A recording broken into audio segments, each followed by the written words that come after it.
And we are live. Hello, everyone. Welcome to the Alien Spaceship stream. You could be watching from anywhere around the country or the world, and I really appreciate every single one of you coming to you from the Spaceship Studios from a galaxy far, far away. And I will switch over to the other screen. All right. Hello, it's Alien Spaceship, and I something in the background I'm going to take care of. But as we wait on that, I'm going to play some of this trial. Who's this?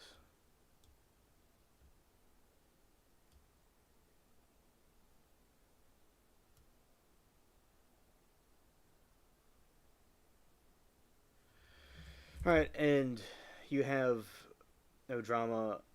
Hello there, no drama. Okay, and you are Kim. Okay. Yeah, let's see. Catch drinking water. All right, so let's see. So I'll change the name since crap going on. I don't understand what's going on, but I know there's lots of going on. Supposedly my fault. And hello, it's good to see you. Welcome to the stream, Kim. There is, you're okay. It's just, it seemed that other people were not following. What I need the spaceship to come pick me up and take me somewhere I can feel better. Yeah, and I enjoy your company and talking to you. It wasn't. You're okay. I don't mind you here. The situations were resolved, and it was. I'd say other person, not my opinion, respecting boundaries of the spaceship, not you. So necessarily, and I want you to have a good time here, Kim. I have no problem with you. Yes, I know you are Kimberly. Yes, I have no problem with you. I'm glad that you're here. It was someone else that there is an issue with. All right, and so I know that was the kind of a summary of the situation, but the spaceship has been restored. Restored peace has been happening on the spaceship, thankfully. I just wanted everything to stay on course and on topic so we could have a good time. And I said you're welcome here, Kimberly, to be with us. I always enjoy chatting with you. I don't have a problem with you. Just we will be of. Oh, hello, Aaron. Good to see you. And hello, Fifi. Welcome. All right. So as I said, the peace has been restored to the spaceship so far, and I hope everybody can we can put the past aside and continue forward. Hello, Becky and Aaron and Fifi. Welcome to the stream. And as I said, someone I'm going to have to take care of, but I'm going to play something while I'm in the background. And hopefully we have a peaceful time this time around. All right, so here is the. And if anybody has any kind of requests of something to watch, I'll play it. I'll review one of the trials that was on earlier. But this is, I played this before, some scenes in the depth trial while I'm in the background. Okay, so let's see. Going on. All right, here we go.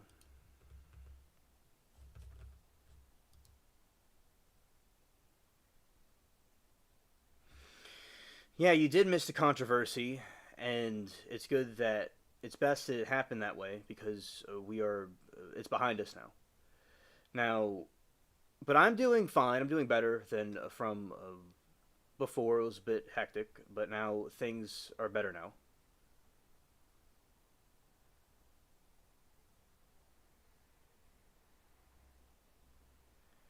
Put you in tears twice yesterday. Yeah, you're all right. When I knew you from the beginning, and when I knew you in the chat, I would watch you hang out with us, and you're always cool with me. And we just talk about regular things, you know. So, uh, I don't have a problem with you specifically. No, it's just someone else that I had a problem with. That wasn't, as I said, respecting the uh, might feel the boundaries of the spaceship. And the Beauty Queen case is good. Yes, we are going to be reviewing that, by the way. Yeah. So, and as I said, Kim, hopefully tonight we could have more of a peaceful time, and than the recent streams. It's been quite rough.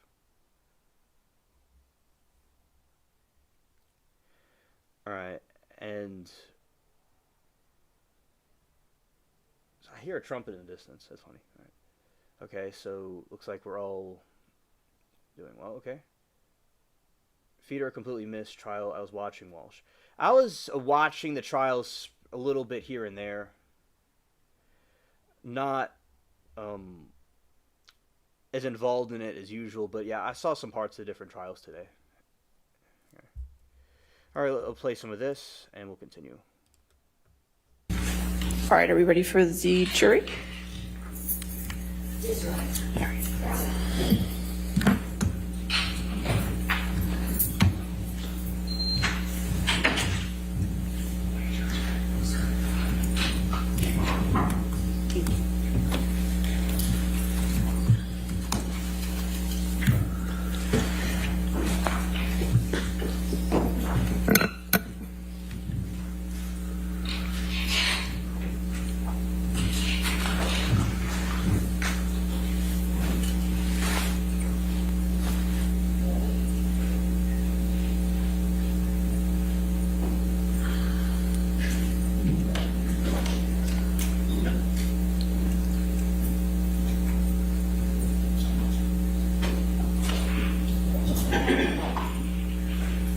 All right, be seated.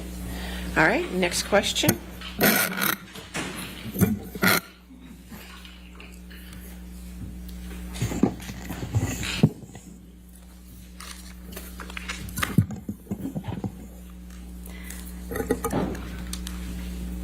Good morning, Ms. Hurd.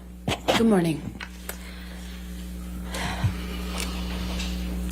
Your relationship with Mr. Depp began in October of 2011, right? That's correct.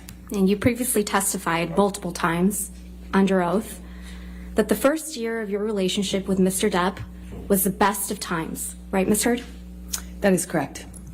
You testified that as far as you could tell, Mr. Depp was sober that first year.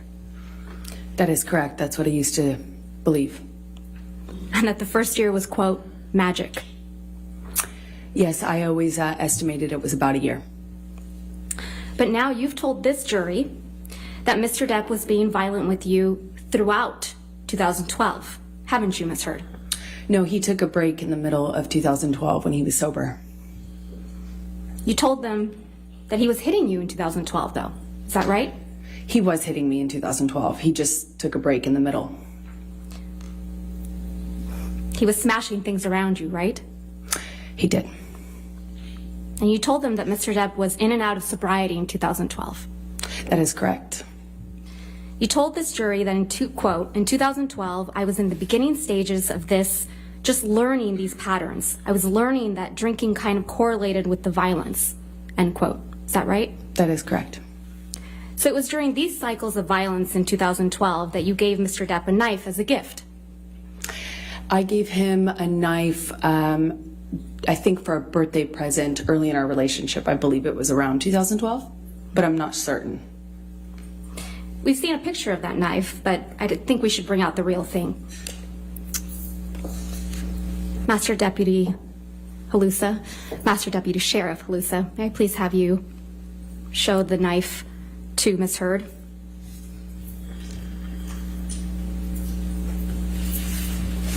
Yes, that's it. That's the knife you gave to the man who was hitting you, right, Ms. Hurd? I wasn't worried he was going to stab me with it when I gave it to him, that's for certain. But you gave it to him while he was abusing you, allegedly. I gave it to him that year. Master Deputy Sheriff Lusa, will you please show the knife to the jury?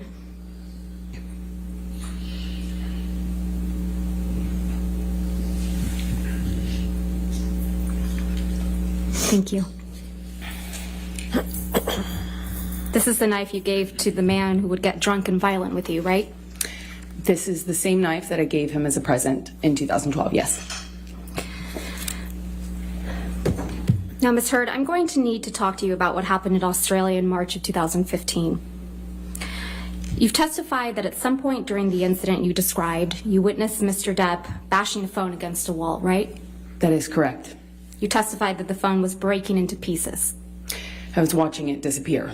And Mr. Depp smashed it, I think your word was smithereens. Yes, that is correct. And according to your testimony, this was a wall-mounted phone in the bar area. That is correct. Let's take a look at Defendant's Exhibit 1820. I believe this has already been admitted into evidence, if we could have it published.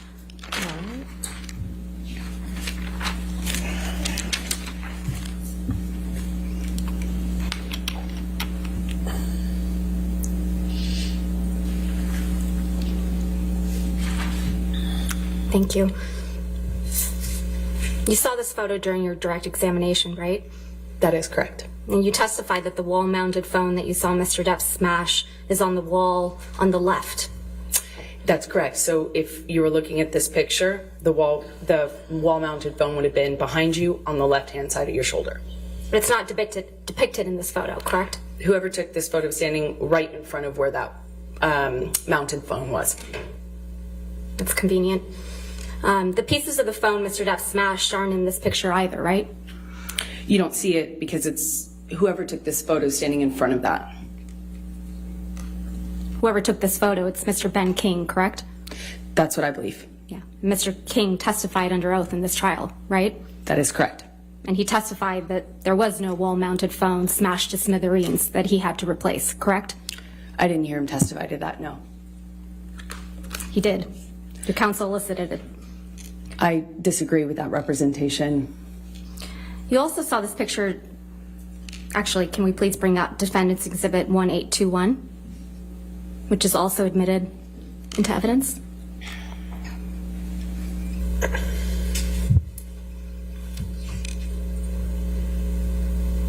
You also saw this picture during your direct examination, correct? That is correct. And so this is the bar area to the right of the wall-mounted phone you just described. If you were facing in that direction, if you're facing this direction, it would be behind you. This phone on the counter isn't the phone that got smashed to smithereens, is it? No, they brought that out during my testimony in the UK as well, and I said this in the UK trial as well, that is not the phone. Obviously, because that one's not smashed and it's not wall-mounted. Yeah, so there are two phones in the bar area. There was a wall-mounted phone. I don't know if it was decorative or what, but it was like it looked antique, large and antique. And what the large and antique one that's not depicted in any photograph, including ones you took, is the one that Mr. Depp damaged, correct? That is correct. I only took pictures of the mirrors. So there's no picture of that damaged phone? I didn't take a picture of it, no. Okay. So back to the phone smashing. You watched Mr. Depp smash the phone, right? That's correct. I watched it. And you testified that you were, quote, watching the phone every single time he pulled his hand back, end quote. That's correct. And according to you, this is when Mr. Depp lost the tip of his finger, right? It is my best guess. I didn't notice his finger come off, obviously. I was watching him smash the phone and watching the pieces break while he was doing it. Well, it's not your best guess, Ms. Heard. That is my best guess, yes. Okay, let's go back to my questions. You submitted a declaration under the penalty of perjury in this case. Do you remember that? That is correct. Okay, let's look at that declaration.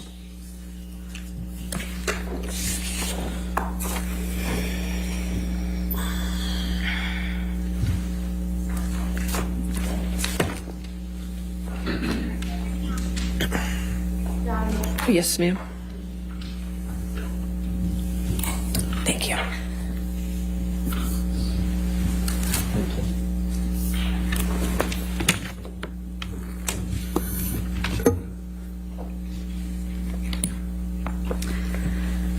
If we could direct your attention, Ms. Heard, to the page 14 of the declaration.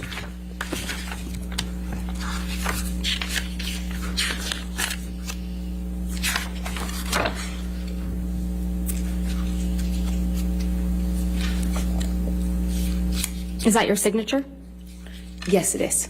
And your signature appears right under the statement, quote, I declare under penalty of perjury, under the laws of the state of Virginia, that the foregoing is true and correct. That is correct. And this is dated April 10th, 2019. Correct. Now let's look at paragraph 16, which is on page 5.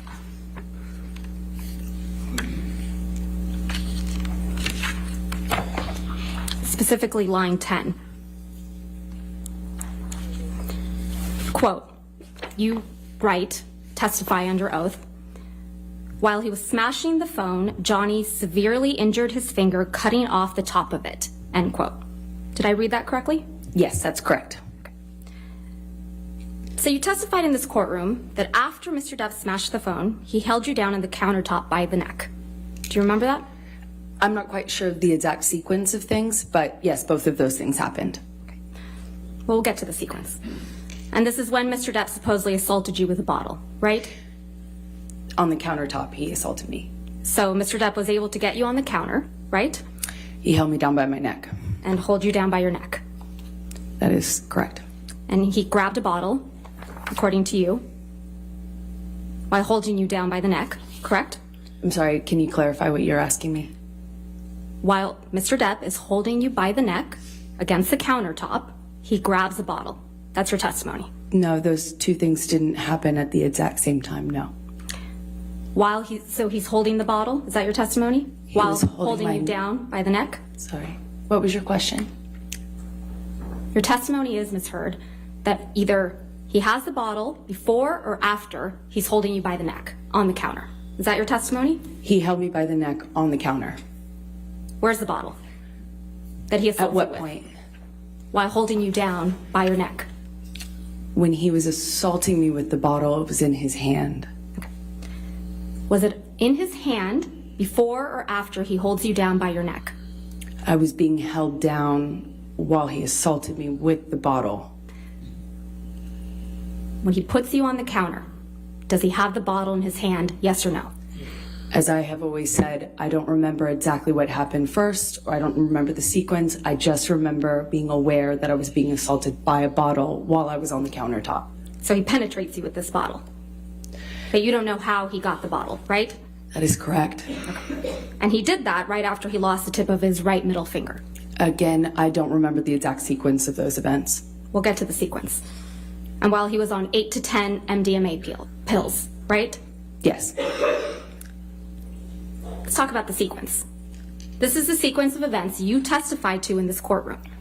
That he smashed the phone to smithereens and then assaulted you, lost the tip of his finger, and then assaulted you with a bottle.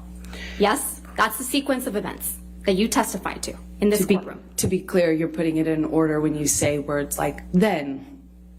I have never claimed that I can remember the exact sequence of these things. This was a multi-day assault that took place over 3 horrible days. Ms. Heard, the worst thing ever happened to me. I don't remember Ms. the Heard, exact sequence. that's not my question. My question isn't about the 3-day assault allegedly that occurred. I'm just talking about the sexual assault that you now allege occurred. Yes, okay? correct. Let's talk about the sequence.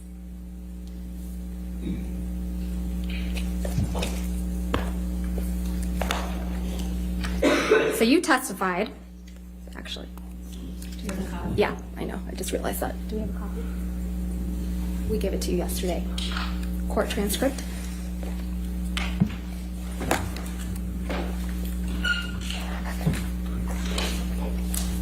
Day 16. Yes.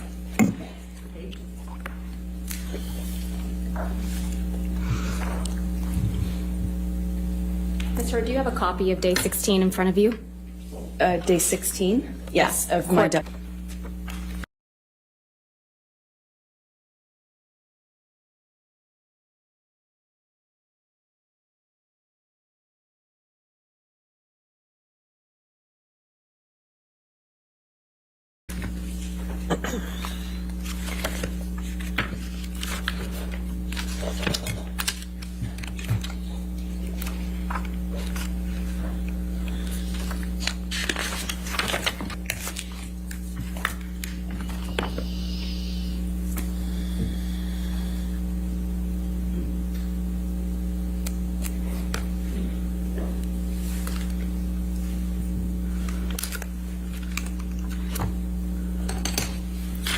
All right. Okay.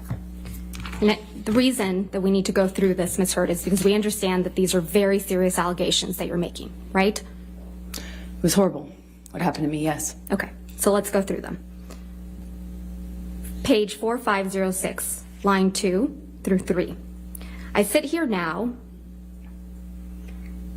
Apologize. You testified on page 4506. This all started when Mr. Depp took 8 or 10 pills of MDMA, right? That is correct. Okay. Then, directing your attention to page 4518.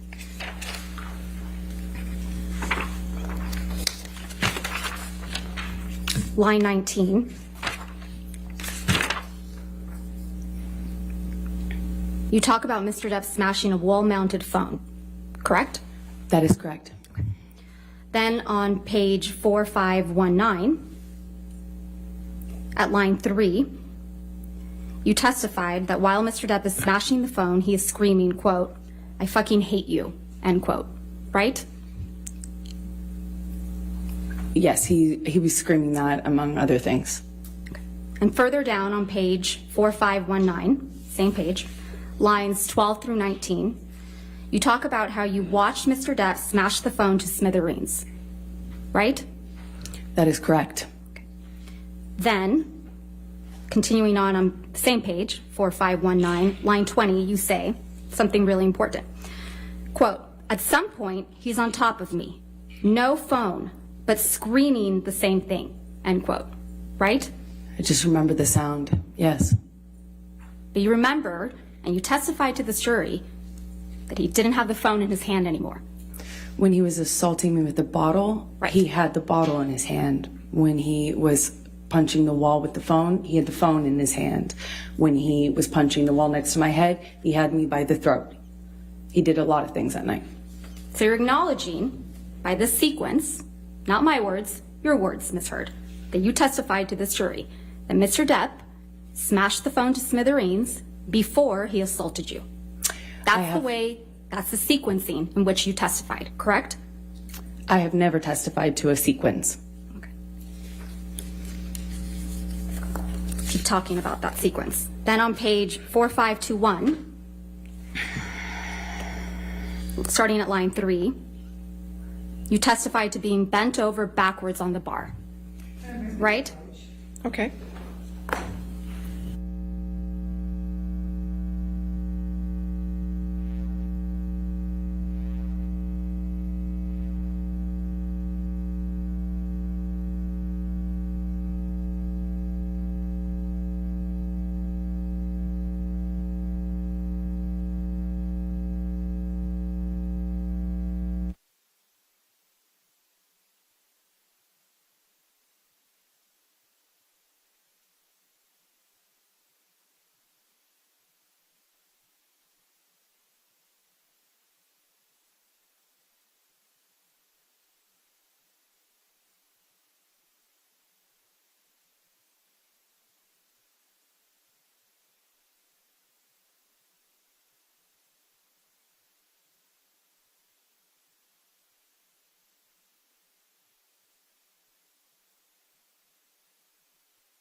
Directing your attention, Ms. Heard, to page 4521, starting at line 3.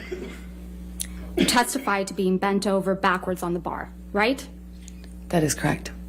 And then feeling pressure on your pubic bone like Mr. Depp was punching you.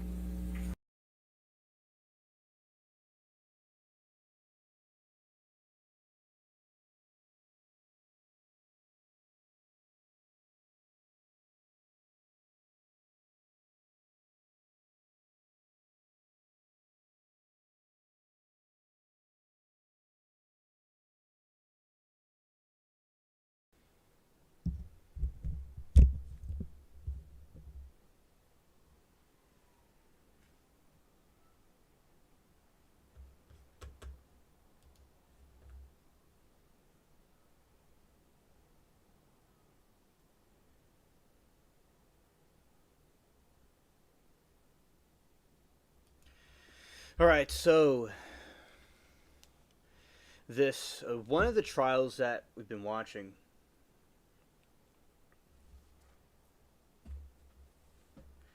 So there's the beauty queen trial that I want to catch you up all on before we continue the other thing.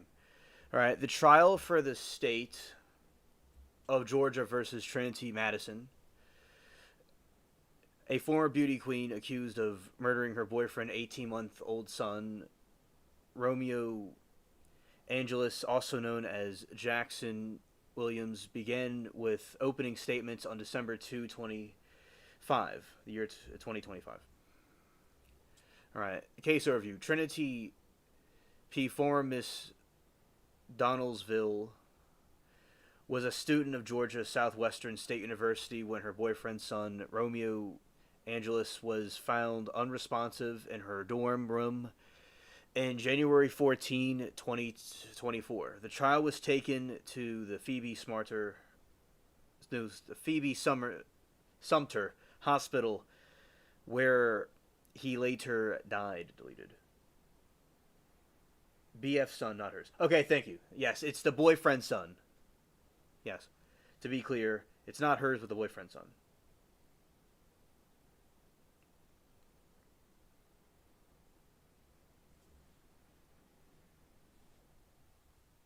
Yeah, it's certainly a good case to follow. I would recommend it, Passion.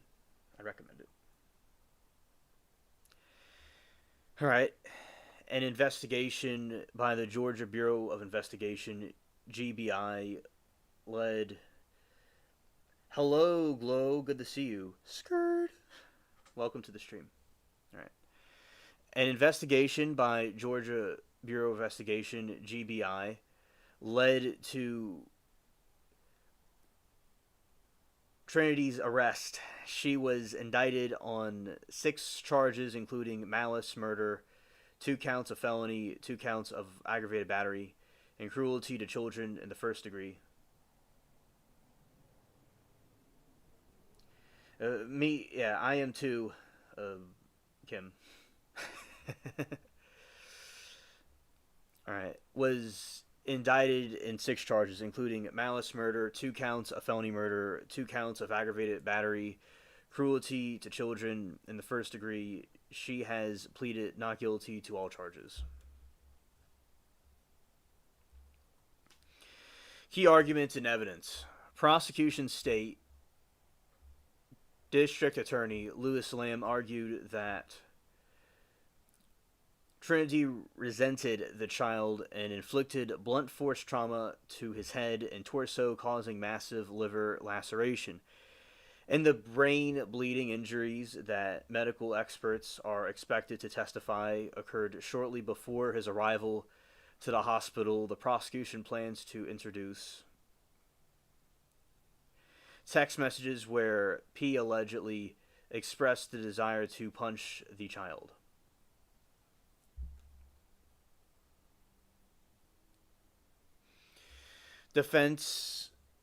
Trinity's defense attorney, W.T. Tim Gamble III,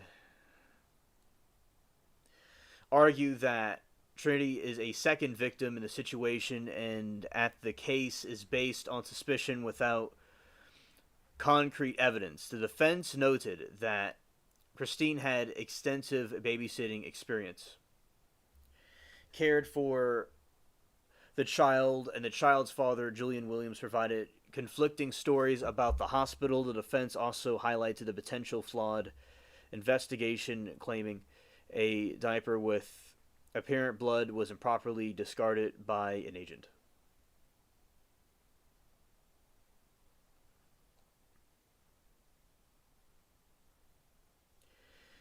Passion says, I don't want people thinking they can get away with murder by hiding the body, but there's not many gripping legal arguments in the Walsh case. Yeah. Right. Yeah, poor child, exactly, Becky. Correct. Current status. The trial is ongoing in Sumter County, Georgia, and the defendant, who was released on $75,000 bond in February 24, faces life in prison if convicted. That is the situation. So that is just a summary of the trial that's going on right now. I was watching some of the witnesses today. It was very interesting. I think it's a good case because it's maybe not as it's obviously she's guilty, but it's um, a lot of mental gymnastics that's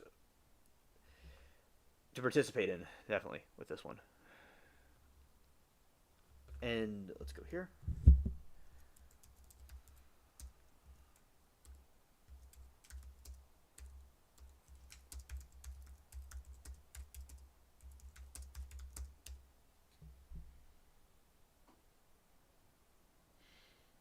Hello, Tina. Good to see you. Welcome to the stream. All right. And she says, sometimes no body, no case. Right.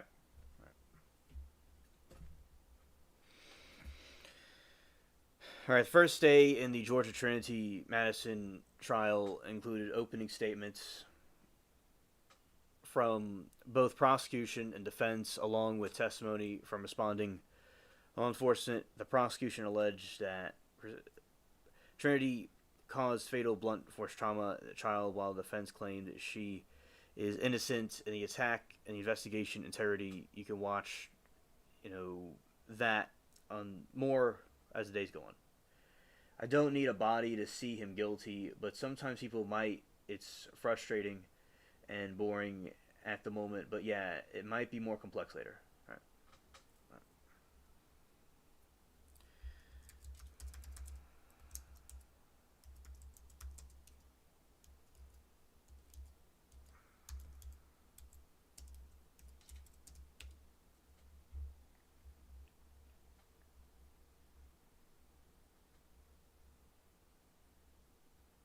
Okay.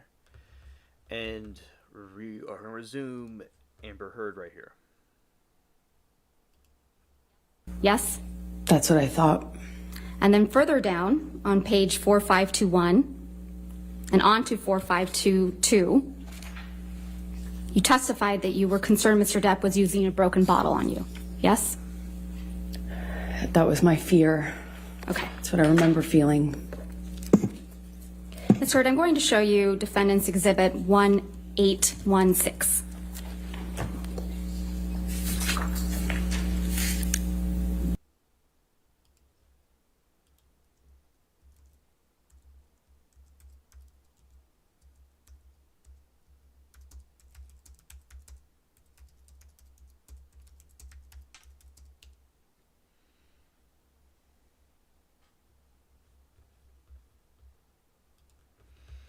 Okay, it's the indictment in the case accuses Trinity of inflicting blunt force trauma to the head and torso of the 18-month-old child. The prosecution has not publicly specified particular object or weapon used, but rather described the nature of it. Injuries being caused by general blunt force.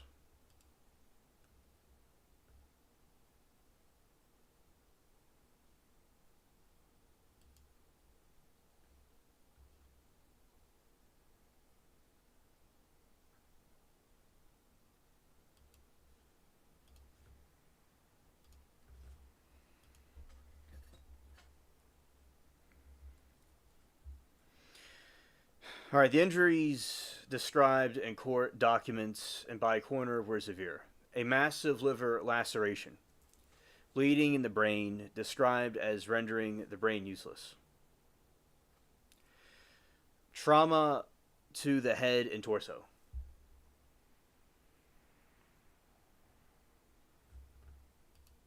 You're welcome, Tasman. During the opening statements, the prosecution claimed that Trinity resented the child and allegedly made a text message that she wanted to punch the kid, suggesting the use of her hands, but this has not been confirmed as the sole primary cause of the fatal injuries. The trial is ongoing, and further medical testimony may provide more specific details.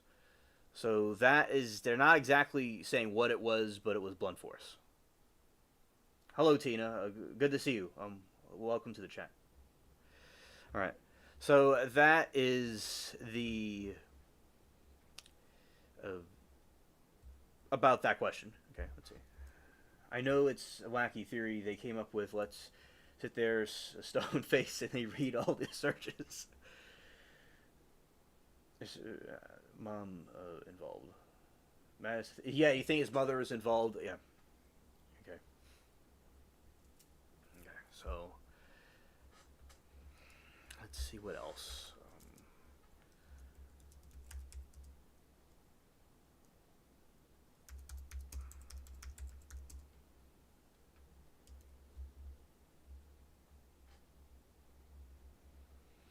All right, so this is a breakdown about the defense, what they're saying. The defense for Trinity Madison led to the attorney W.T. Jim Gamble III is centered on argument that she is an innocent second victim of the situation, and the state's case is based on suspicion without physical evidence. Hello, Amy. Welcome to the stream.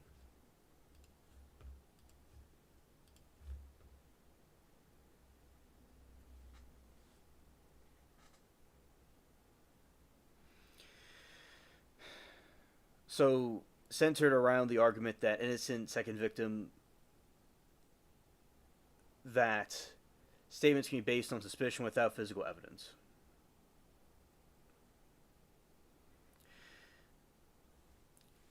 Challenging investigation. The defense is claiming GBI investigation was flawed. A key point of connection is alleged improper disposal of a diaper with apparent blood in the fecal matter, which the defense argued should have been tested as evidence.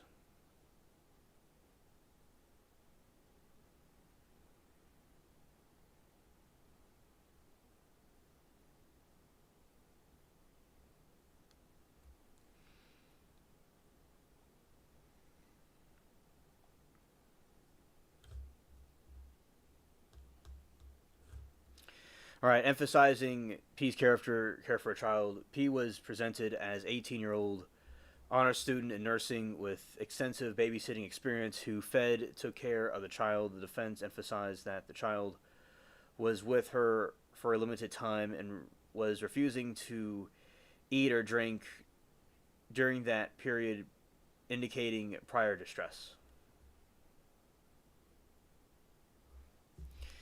Painting the boyfriend as controlling.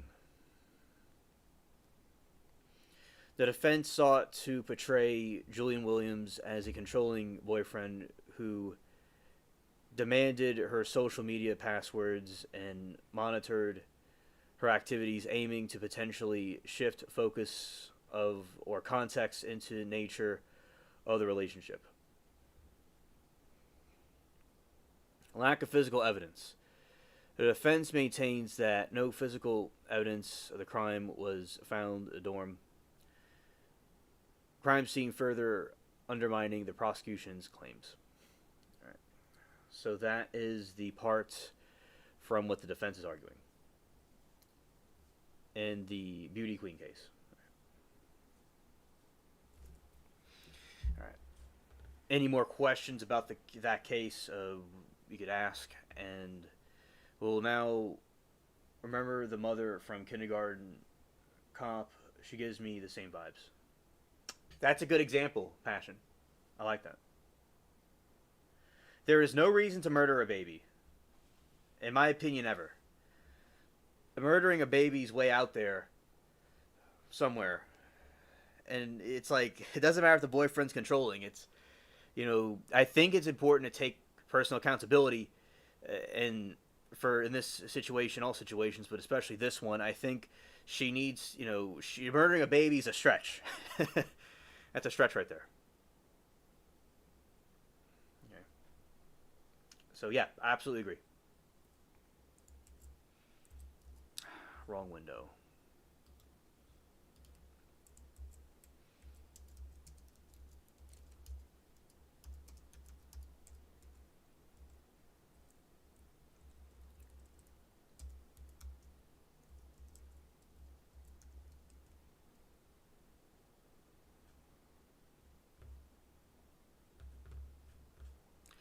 Okay, let's go here. Down this way. which has already been admitted. Yes, ma'am. Thank you. You saw this picture during your direct examination, right? I did. And you testified that this is a picture of the bottles that were next to Mr. Depp on a desk when you found him drinking in the morning, right? That's correct. And this was the morning after Mr. Depp had allegedly sexually assaulted you, right? It was the morning after he did assault me. Yes. And if I understood your testimony correctly, you testified that this is the Maker's Mark bottle that Mr. Depp sexually assaulted you with. I was never sure it was, but it was definitely that shape. Felt like that shape. But you testified in this courtroom that you had not seen this bottle until Ben King provided these photographs, correct? And not in the course of the trial. I hadn't seen the photograph.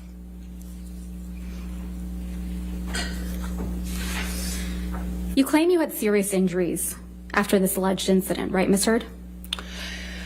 Depends on what you would call serious. For me, having a sore jaw and some bruises at the time of my relationship wasn't that serious. Okay, let's testify. Relative. Let's focus on the testimony that you gave about the injuries. Mr. Depp, as you testified yesterday, wears rings on every finger, right? Sometimes. I mean, often. And certainly in the later part of our relationship, that was more normal than not. But if he's filming or something like that, of course, he's not going to have his own jewelry on. Your testimony in this trial was, quote, "I don't know if I've ever known Johnny not to wear rings." Correct? You need to put your microphone on, Miss. Thank you. Objection, Your Honor. you. Improper impeachment. If she's going to ask her question, then she has to show where that was and then. I'll overrule the objection. Go ahead. Thank you. Your testimony yesterday was, quote, "I don't know if I've ever known Johnny not to wear rings." Right, Ms. Heard? That's what I testified to, yes. Okay. And he was wearing rings on every finger in Australia, correct? Not all the time, not literally every single ring, every single day, but he often wears rings. Not often, Ms. Heard. Your words are, "I've never known Johnny not to wear rings on every finger." That is what I testified to. Okay. And you testified that you bled as a result of this sexual assault, correct? That is correct. All right. And you testified that your forearms were cut My forearms and my feet. and your feet were sliced up. That's correct. And you testified you had a bruise across your jaw. That is correct. And there is not a single medical record reflecting treatment for any of those injuries, is there, Ms. Heard? I didn't seek treatment. And the day after you sustained all these injuries, Dr. David Kipper came to the house in Australia, right? Well, he came the third day along with security. The day after you sustained these injuries, Dr. David Kipper came along with nurse Debbie Lloyd, correct? Well, that fight went into the morning, like early hour morning, so technically that last day. Dr. David Kipper is Mr. Depp's, or was Mr. Depp's physician, right? I believe he still is. But he Yes. was at the time. Yes, that's correct. And he was also your physician. He also saw me. No, not saw you. He was your physician, correct, Ms. Heard? Johnny was the client, but he also treated me. All right, let's please pull up. Do you remember giving testimony in this case in a deposition, Ms. Heard? Yes, I do. I've given a couple. If we could please pull up the deposition transcript, day 2. At 589, lines 6 through 8. May I approach? Yes, ma'am. Thank you. Thank you.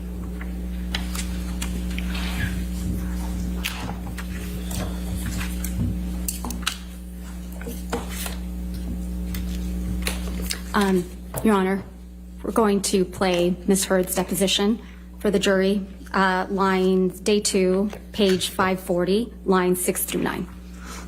If we have permission to publish it. You got to give me. Excuse me, I'm sorry, day 2, page 589, lines 6 through 8. All right, if you could just give us a minute to get Of there. course. 589. I'm sorry, what were the lines again? Page 589, lines 6 through 8. Wait.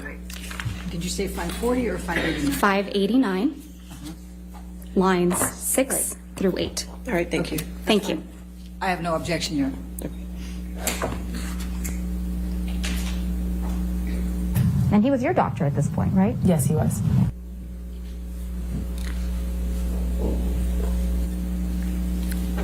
Debbie Lloyd also came to the house that day.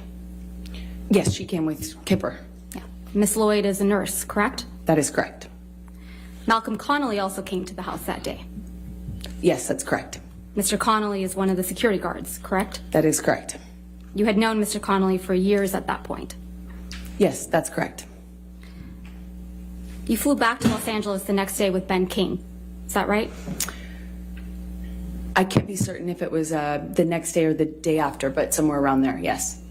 And the day you arrived back in Los Angeles, you saw Travis McGivern, correct?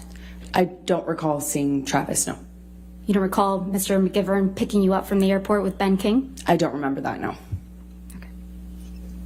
And the same day, you also saw your own nurse, Erin Barem Filati, that day, correct? The day you arrived in Los Angeles? I don't recall if I saw her that day. You saw Miss Filati's testimony in this case by video deposition, correct? That is correct. And you heard her testify that she saw you the day you arrived back from Australia on March 9th, 2015. I believe she testified that she came to dinner where I was with friends. Yeah, I believe that. So she saw you that day? I believe that evening I saw her at dinner. Okay.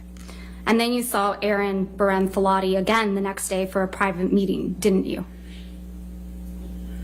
I'm not sure. If that's what she testified to, I'd have to just see the records to know. You heard her testify, according to her notes. She met with you privately on March 10th, 2015.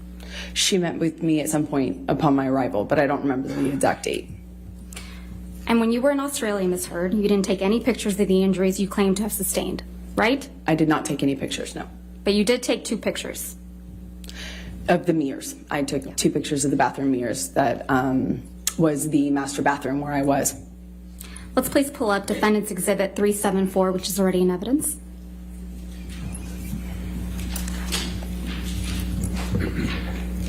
You took this picture, right, Ms. Heard? Yes, that's correct. And this is a mirror in the bathroom in Australia? That's correct. And this black paint on the mirror is from Mr. Depp. That is correct. He wrote on the mirror in black paint after his finger was cut off, right? Yes, I only know that because there was blood as well as paint. So you took this picture after Mr. Depp had injured his fingers, correct? This was while I was packing, when I was leaving. That's a when I yes, took right, the photo. Ms. Heard? That's, what's the question? I'm sorry. You took this picture after Mr. Depp had injured his finger. That's correct. And you took this picture after you had allegedly been assaulted by Mr. Depp, yes? That's correct. Yet you didn't capture yourself in the mirror, did you? I don't see myself in the mirror, no. Let's please pull up Defendant's Exhibit 375. You took this picture as well, right, Ms. Heard? That's correct. And this is from one of the bathroom mirrors in Australia? That's correct. This is also a picture taken after Mr. Depp had injured his finger. That's correct. And this is also a picture taken after you had allegedly been assaulted by Mr. Depp. That's correct. You didn't capture yourself in the mirror in this picture either, did you? I do not see myself in the mirror in that picture. Is that because you didn't have any visible injuries on you? It's because I was taking a picture of the writing. Let's talk about the writing on this mirror. So the writing in black paint is from Mr. Depp, correct? It's all from Mr. Depp. And it's your testimony under oath that you did not write the red text that says, quote, "Call Carly Simon, she said it better, babe," end quote. That's correct. Because if you did write that, it means that your husband was walking around the house bleeding from his amputated finger, and you're writing snarky messages to him on a mirror, right? I don't know what your question to me is. I'm sorry.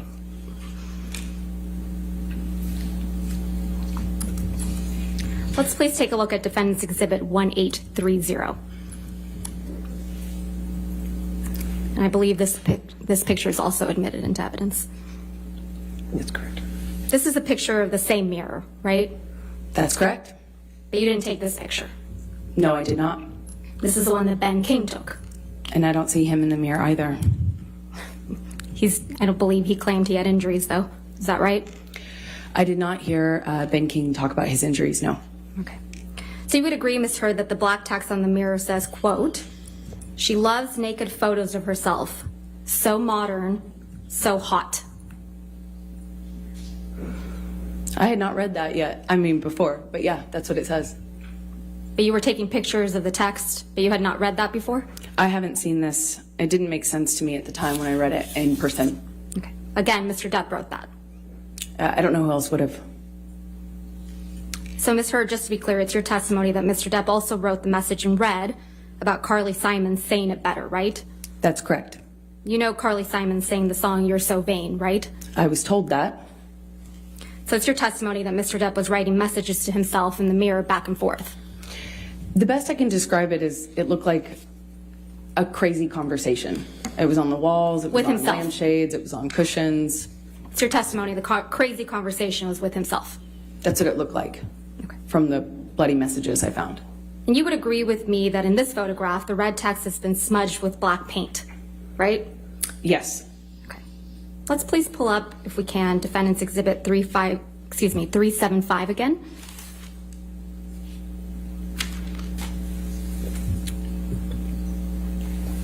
The box smudge isn't in this picture that you took, right?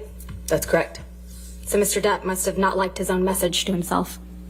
I'm not quite sure what was happening when Ben took his photograph, no. Let's please pull up Plaintiff's Exhibit 343, which is already in evidence, and play the portion from 1:57:21 through 1:58:54. It's a recording, Your Honor. It's not to get you mad. It's just to get out of a bad situation while it's happening before it gets worse. In Australia, when we had the big fight where I lost the tip of my finger, at least 5 bathrooms and 2 bedrooms I went to avoid talking to me, to avoid escape working it out. That's to the escape problem. the fight. You don't escape the fight. You escape the solution. No. You escape the solution. No. You escape figuring it out. We cannot work it out if you run away to the bathroom every time. Listen to me. Listen to me. A boxer can't go 12 rounds without a fucking minute break. I'm not giving you a minute break. You do it at minute 3 at the beginning of an argument. No. There are rounds, man. And when it gets too fucking hairy, the ref splits them apart or whatever. But all I'm saying is, you can't have a solution if the argument just keeps mounting and mounting and mounting and mounting. I fucking go into the bathroom and sit on the floor. Bam, bam, bam, here you come. I come out. Fight, crazy, escalated.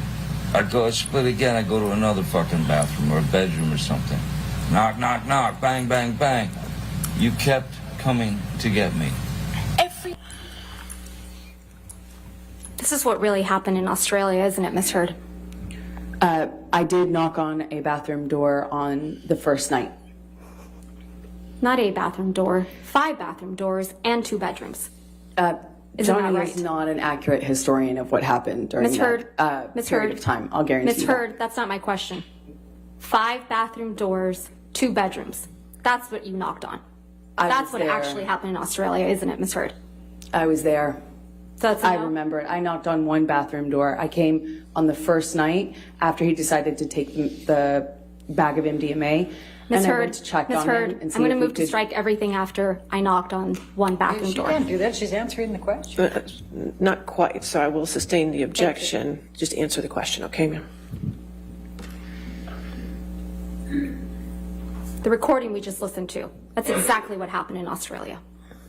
Mr. Depp lost the tip of his finger after you threw a bottle at him. Isn't that right? That is incorrect.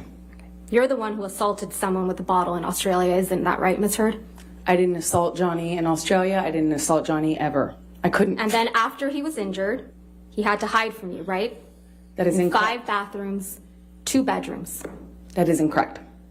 And you would pursue him That is incorrect. because he was avoiding talking to you, right? He did that first night when he was I tried to avoiding- talk to him about the drugs. And he was avoiding working it out. No, he was avoiding agreeing to not fight about the drugs. You weren't scared of him at all, were you? I have a mixed relationship with Johnny, and one in which I'm scared, one in which I love him very much. I'm not talking about your mixed relationship. That night in Australia, after you cut off his finger with a bottle, you weren't scared of him at all, were you? This is a man who tried to kill me. Of course it's scary. He's also my husband. Ms. Hurd, I'm going to show you what's been marked as Defendant's Exhibit 371.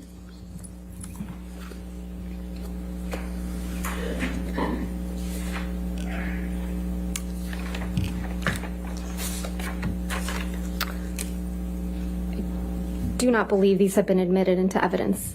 No, I don't. Okay. I don't have them. If we can scroll down, please. Is this one already in evidence, Your Honor? No. Ms. Bretterhoff, if you don't have your microphone on, I cannot hear you. You still don't have it on. I need to take a look at the unredacted. Oh. I need to take a look at the unredacted for a minute, Your Honor. Just bear with me. All right. I'm not admitting it into evidence yet. I would like to just Okay, you talk can to the ask witness that. about it, Go if I ahead. could. Thank you, Your Honor.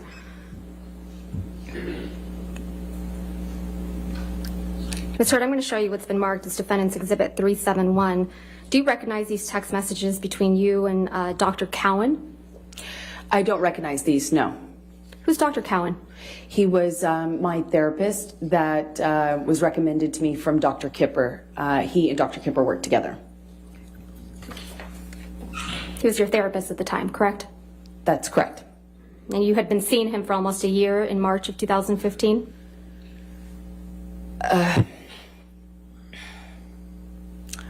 My guess would be about 6 months at that point.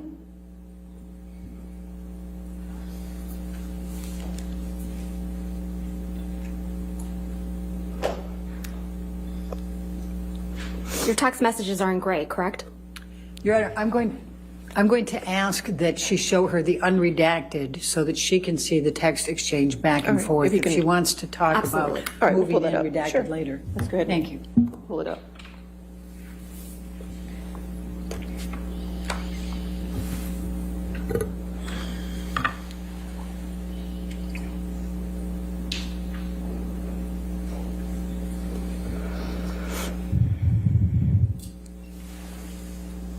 Seeing these unredacted messages, does this refresh your recollection that these are indeed communications between you and Dr. Cowan?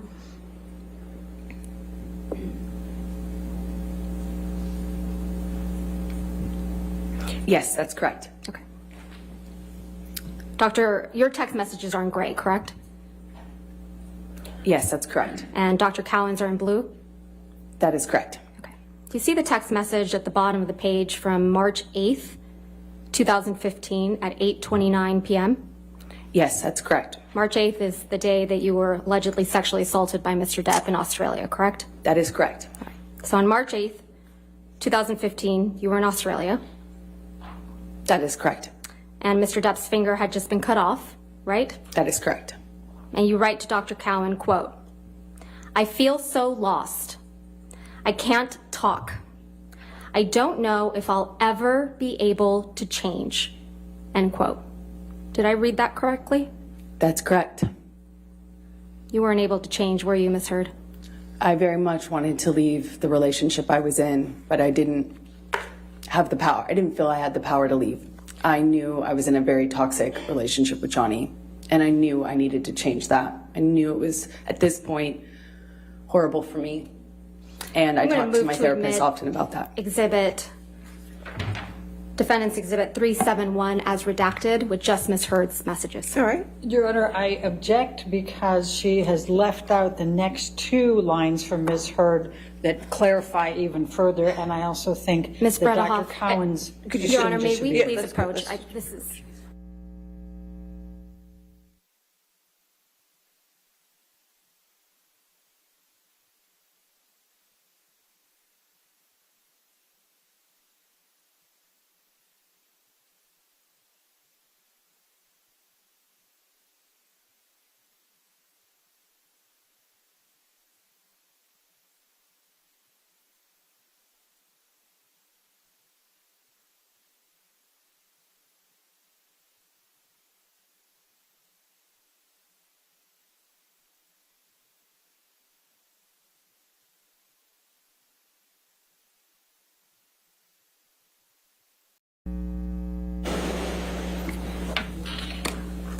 So, Your Honor, I'm going to move to admit Defendant's Exhibit 371 as redacted. All right. 371 in evidence as redacted over objection.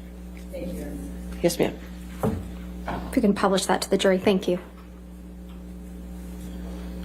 So you write, Ms. Heard, to Dr. Cowan, I feel so lost. I can't talk. I don't know if I'll ever be able to change. Right? And I said I clearly can't figure this out, meaning the relationship. You didn't say that. You said, I did. Not the relationship. Your text messages, clearly I can't figure this out. I feel so lost right now. What I was saying to him No, is Ms. clearly I Heard, can't Ms. figure Heard, this Ms. out. Heard, as in that's the not my question. relationship. The text. Just the text. That's exactly what I was saying. What you texted. Clearly, I can't figure this out. I feel so lost right now. That's what right. I was saying. Okay. Thank you.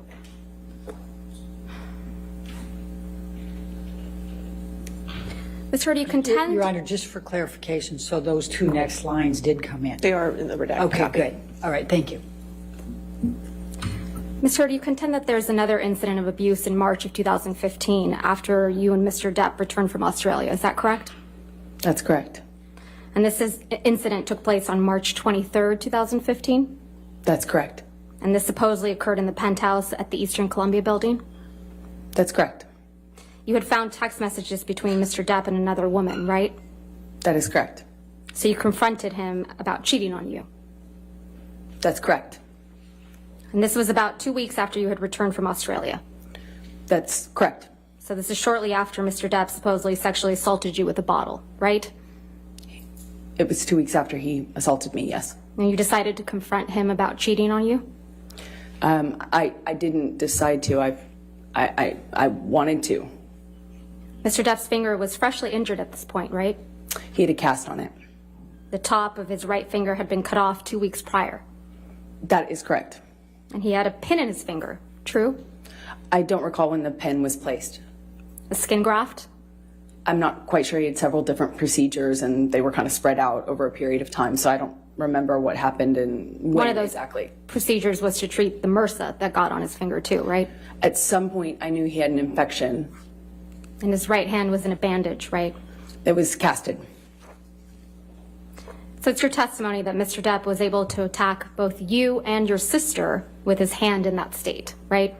That is correct. He had a hard plaster cast on it. Debbie Lloyd was present in the penthouses when Mr. Depp supposedly attacked you. Isn't that correct? That's correct.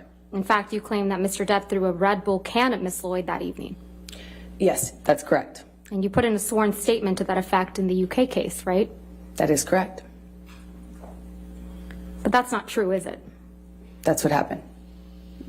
You know what a deposition is, right, Ms. Heard? I've had several, yes. Yeah, so you know it's when someone provides testimony under oath.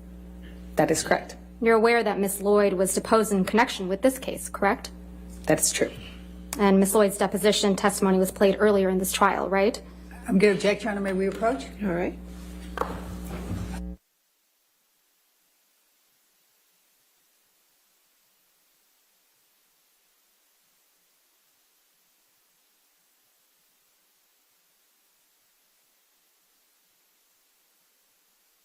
Abuse? No, I had no idea. You're the first person to let me know about that. It's your testimony under oath, that wasn't you? But that is my testimony. I didn't even know about that until now. Travis McGivern was also present when Mr. Depp supposedly attacked you, correct? He walked in at some point. And you heard his testimony that it was actually you who punched Mr. Depp.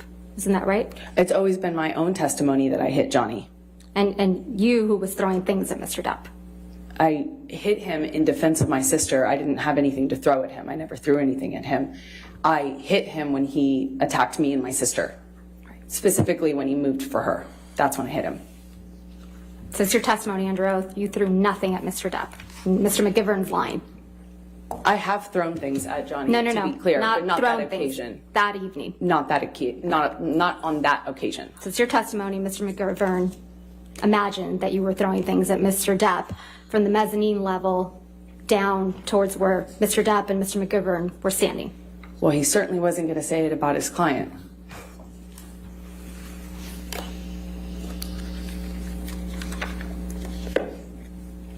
Ms. Heard, you and Mr. Depp kept a journal together, didn't you? Yes, we did. You wrote each other messages in that journal, right? That is true. we could please pull up Plaintiff's Exhibit 91. I'm only going to be showing you certain portions of this, so if we could please call this Plaintiff's Exhibit 91A.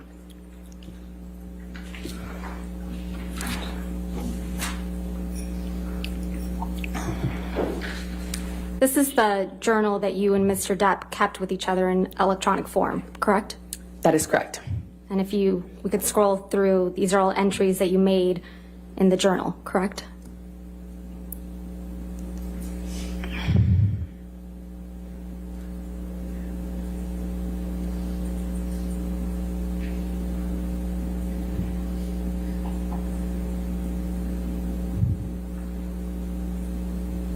Is it done? Yes. I'm going to move for the admission of Plaintiff's Exhibit 91A, and I've gone ahead and redacted Mr. Depp's writings as on hearsay grounds. I'm going to object, Your Honor. May we approve? Okay.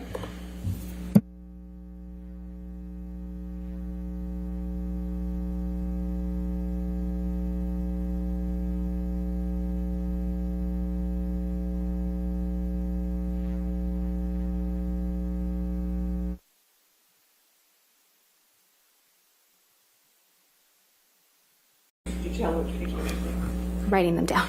Okay, let's write them down first. Sorry, Judy. Let's write them down first.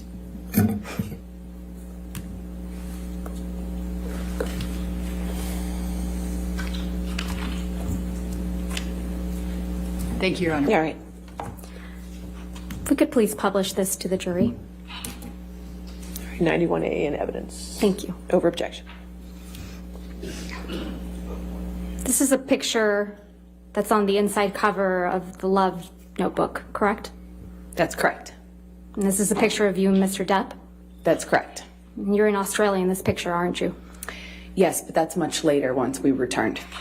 You can see that Mr. Depp's right hand is bandaged, right? Yes, that's correct. That was after it had recovered significantly. That's not what it looked like during the incident we were just talking about. So this is a picture after the events in Australia in March of 2015, correct? Yes, that photograph was taken months later. We have the jury look at that photograph again, please.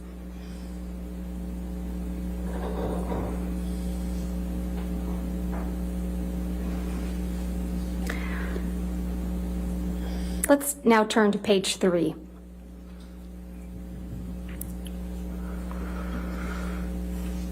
This is a note you wrote in the journal to Mr. Depp, correct? That's what it looks like, yes. This is actually the first note you wrote to him in this journal. I don't remember what the first note was. The date on this note is May 22nd, 2015, correct? That is correct. That was during our honeymoon period.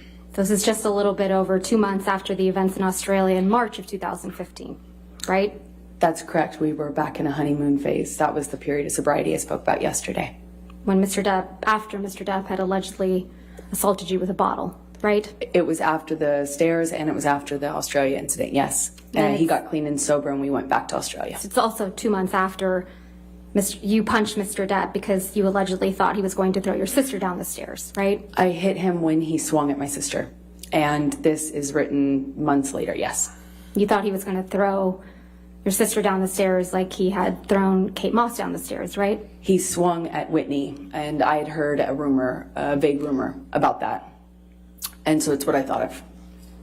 In this first message to Mr. Depp in your journal, you write, quote, "True love isn't about just the madness of passion or instead picking the safety of peace. No, it's about having both, falling madly in love with your friend. That is what has surprised me perhaps the most, that I have seen in you the true bones of friendship and respect. But of course, I still, perhaps more than ever, want to rip you apart, devour you, and savor the taste. Fret not. XX Slim." Yes, it's a love note. Did I read that correctly? Yes, you did. And you're Slim, right? That's correct. Ms. Hurd, I'm now going to ask you to take a look at the very last entry you wrote in this journal, which seems to be from April 8th.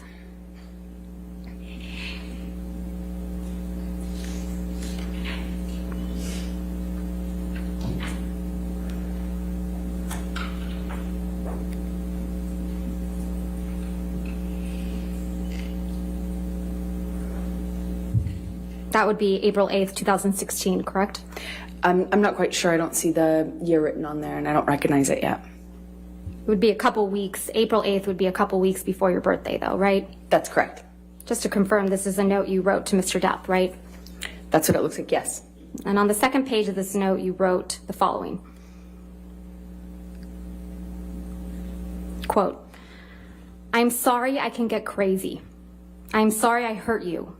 Like you, I can get wicked when I am hurt, when I feel provoked, shattered. And last night I was.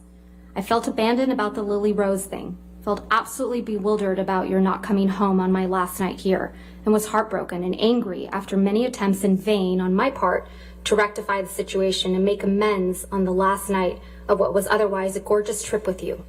I am so sorry for my part.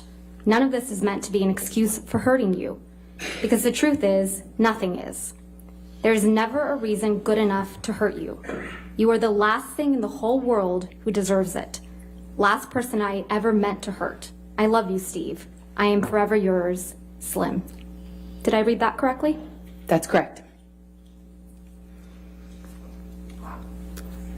Thank you. Ms. Hurd, let's take a look at Defendant's Exhibit 423, which is already in evidence.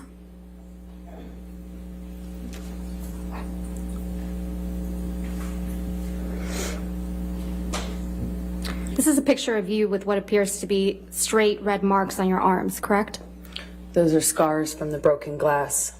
And they're straight and red, right? I disagree with how you characterize that, but they are red, yes. And they're on your left arm? Yes, that's correct.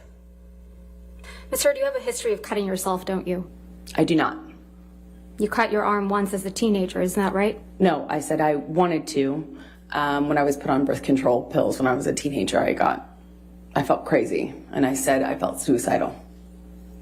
Since your testimony under oath that you didn't report to Dr. Hughes, your retained psychologist, that you had cut yourself as a teenager once? I said I had told my mom that I wanted to when I was a teenager. Ms. Hurd, we heard some testimony from you yesterday about a trip you and Mr. Depp took on a train in Southeast Asia. Do you recall that? Yes, that's correct. That was when you and Mr. Depp went on your honeymoon trip, correct? That's correct. And that was in July of 2015? Yes, that sounds right.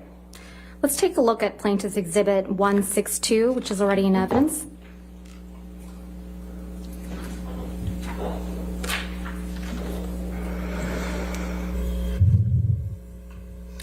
You were here in this courtroom, right, Ms. Hurd, when Malcolm Connolly testified to taking this picture? That's correct. This is the picture. This picture shows an injury to Mr. Depp's face, doesn't it? I disagree. I've seen this picture. Okay, Ms. Hurd, I've seen I this got the picture answer. Thank before, you. and You he's disagree? not injured in it. He's not injured in this picture. That's your testimony. Fine. This one is Photoshopped. Ms. Hurd, I have your answer. Thank you. This is the only photograph from your honeymoon that shows someone with an injury, correct? That's not true. We haven't seen any photos of injuries to your face from that train trip, have we? I don't believe my face was injured on that trip. Let's take a look at Exhibit 91A at page 46, going back to the Love Journal.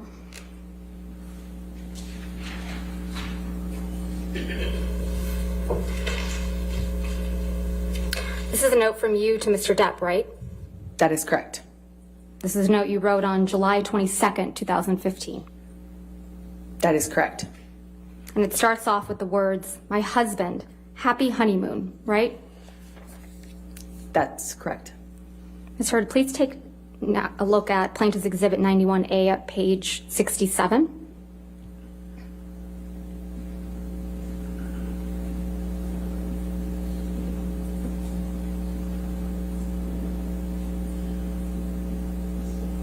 This is another note from you to Mr. Depp in your journal, right? That is correct. And this one is dated August 1st, 2015. That's correct. And you write, "That's enough. You've held this book hostage long enough.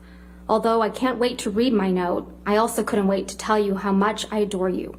What a beautiful, extraordinary, magical, memorable, wonderful, stunning, surprisingly evolving, and impulsive adventure. I couldn't have imagined a more gorgeous honeymoon. I love you more and more every passing day. XX Slim. Did I read that right? That is correct. Let's take a look at the journal entry starting on page 68.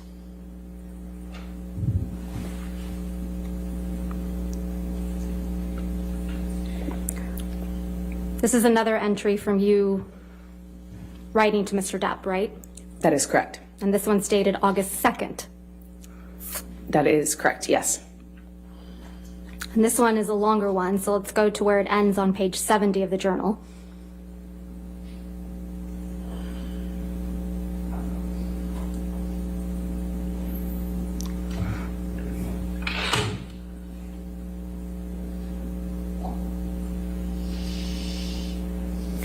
And you write, quote, I hope that things said in anger and pain were just that, and that you miss and love me too. And that is what matters most to you. You may say you stand by everything you said and did, and that there is nothing you can learn from this, but I don't feel that way. And it's important for me that you know that. I love you and I'm sorry. I miss my warm, loving husband. XX Slim. That is correct. And sad, the word sad is crossed out. That is true. Next, we have a journal entry from you on page 89.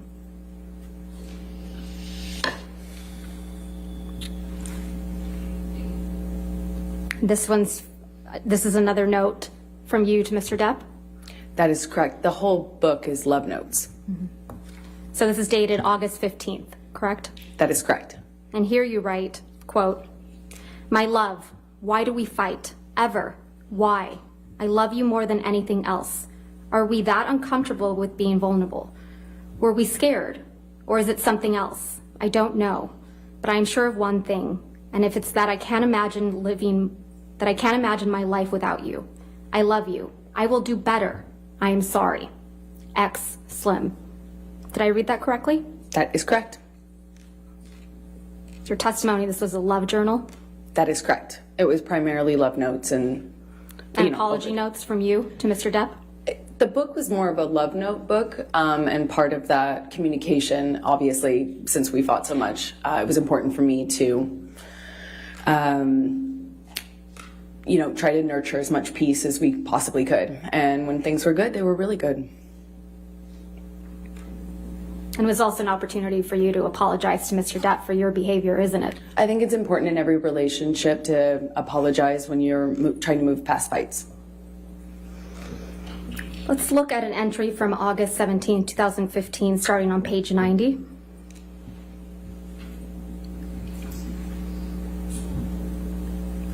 Here you write, quote, I'm sorry I shook the wheels so hard.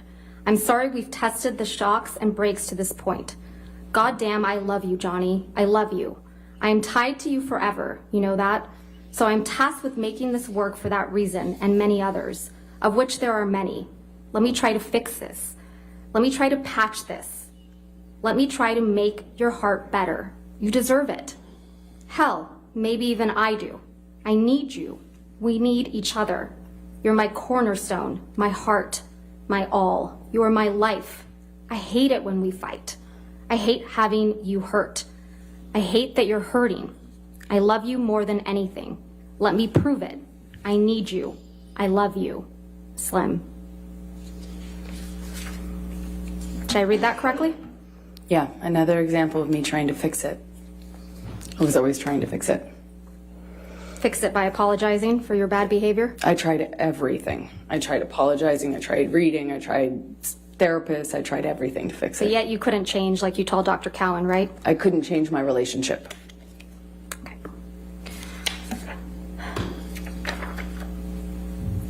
Let's talk about December 15th, 2015 again.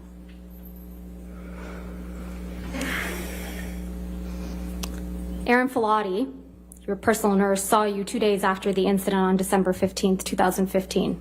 Isn't that right? She did not see me as in a medical visit. She just dropped off meds. in the late at night. She saw you personally, though, right? She physically saw me, but did not see me in a medical sense, the way a doctor might see a patient. She did not see me in that way. She was your personal nurse, right? She was a nurse assigned to me. I didn't hire her. Johnny did. She was assigned to you, and so when she would see you, it would be physically in person in your home and traveling, correct? She would sometimes see me as like a medical professional would, and then other times she would just drop off meds and physically see me, like as in with her eyes. Right. You testified that during the incident on December 15th, 2015, Mr. Depp broke the bed, correct? That is correct. And more specifically, you described that he broke the bed frame with his boot while trying to get purchase. Is that correct? Yes, that's correct. Okay. Let's take a look at Defendant's Exhibit 509, which is already in evidence.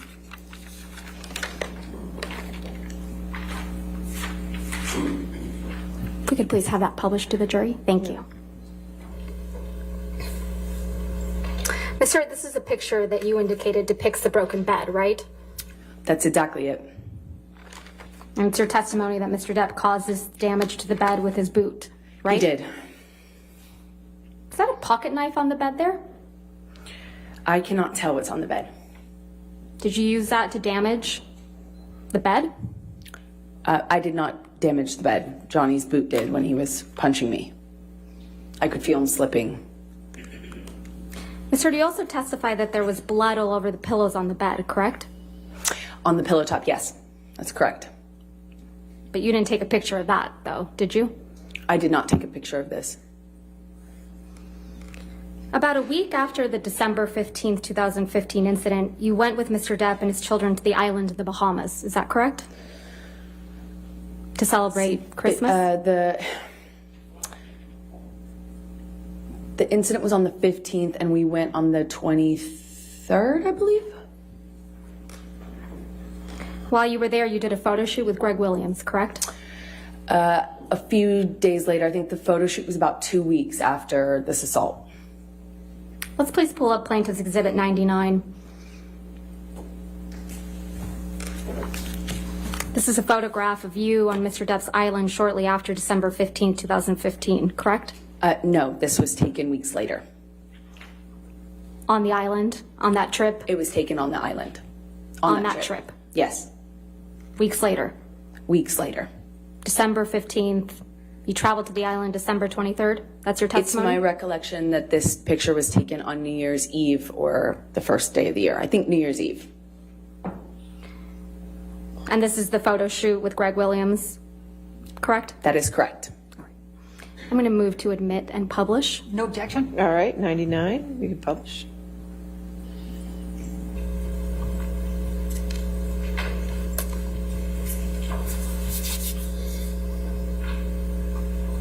Can we please have a zoom in to Ms. Hurd's face? Thank you, Tom.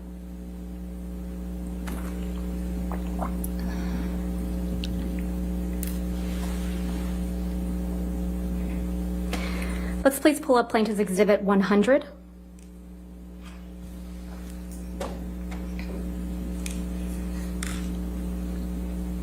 I'm going to move to admit and publish.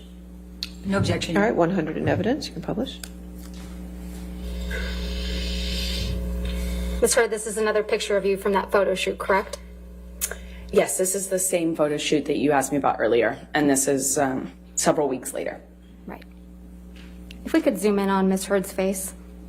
Thank you, Tom. Let's please pull up Plaintiff's Exhibit 101.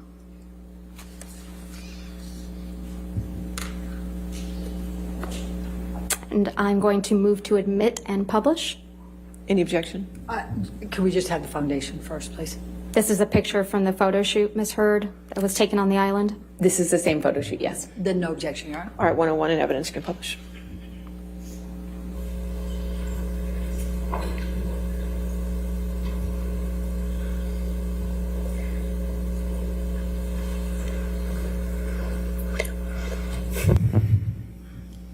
If we could please zoom in, excuse me, Tom, on Ms. Hurd's face. It's your testimony, Ms. Hurd, that you were wearing makeup for this photo shoot? That is correct. It's a photo shoot. If we could please pull up Exhibit 102.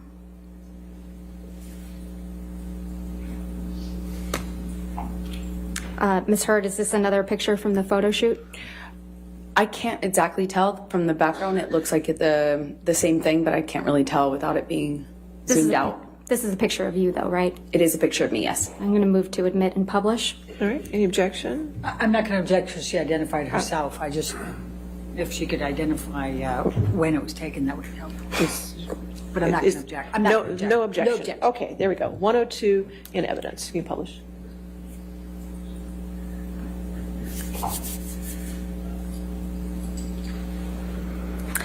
Let's please pull up Plaintiff's Exhibit 103. 03.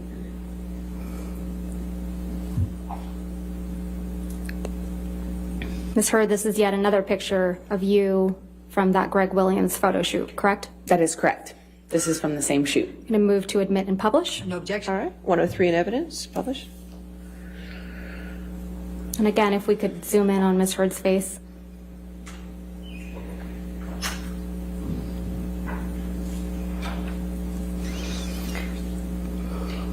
And finally, if we could please pull up Plaintiff's Exhibit 104.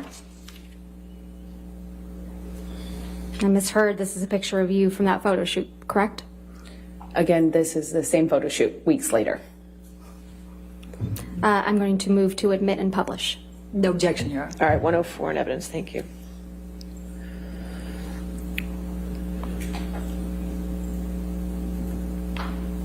Again, if we could zoom in on Ms. Hurd's face.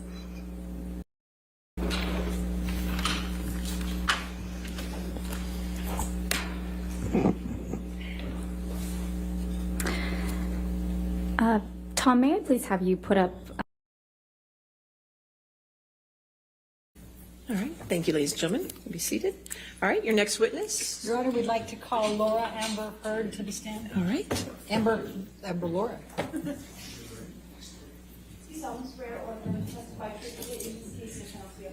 I do.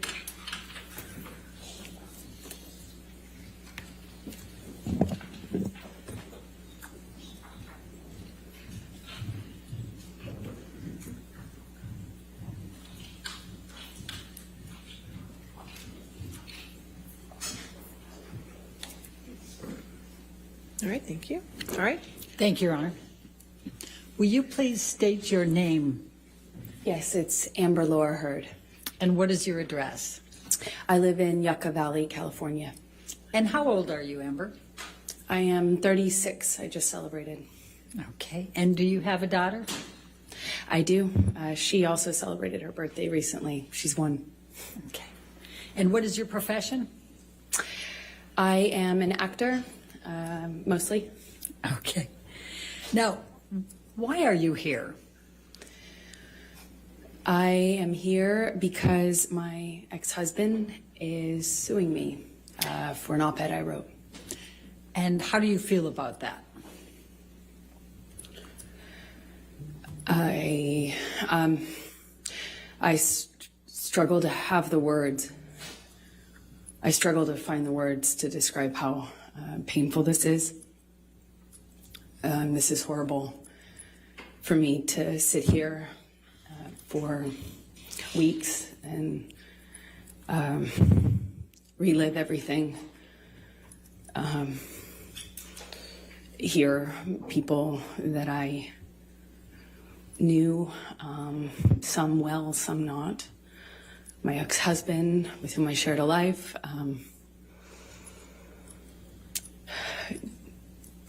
speak about our lives in the way that they have. This is the most painful and difficult thing I've ever gone through, for sure. Now, there was a trial in the UK in July of 2020 where Mr. Depp had sued the Sun newspaper and Dan Wooten. Do you recall that?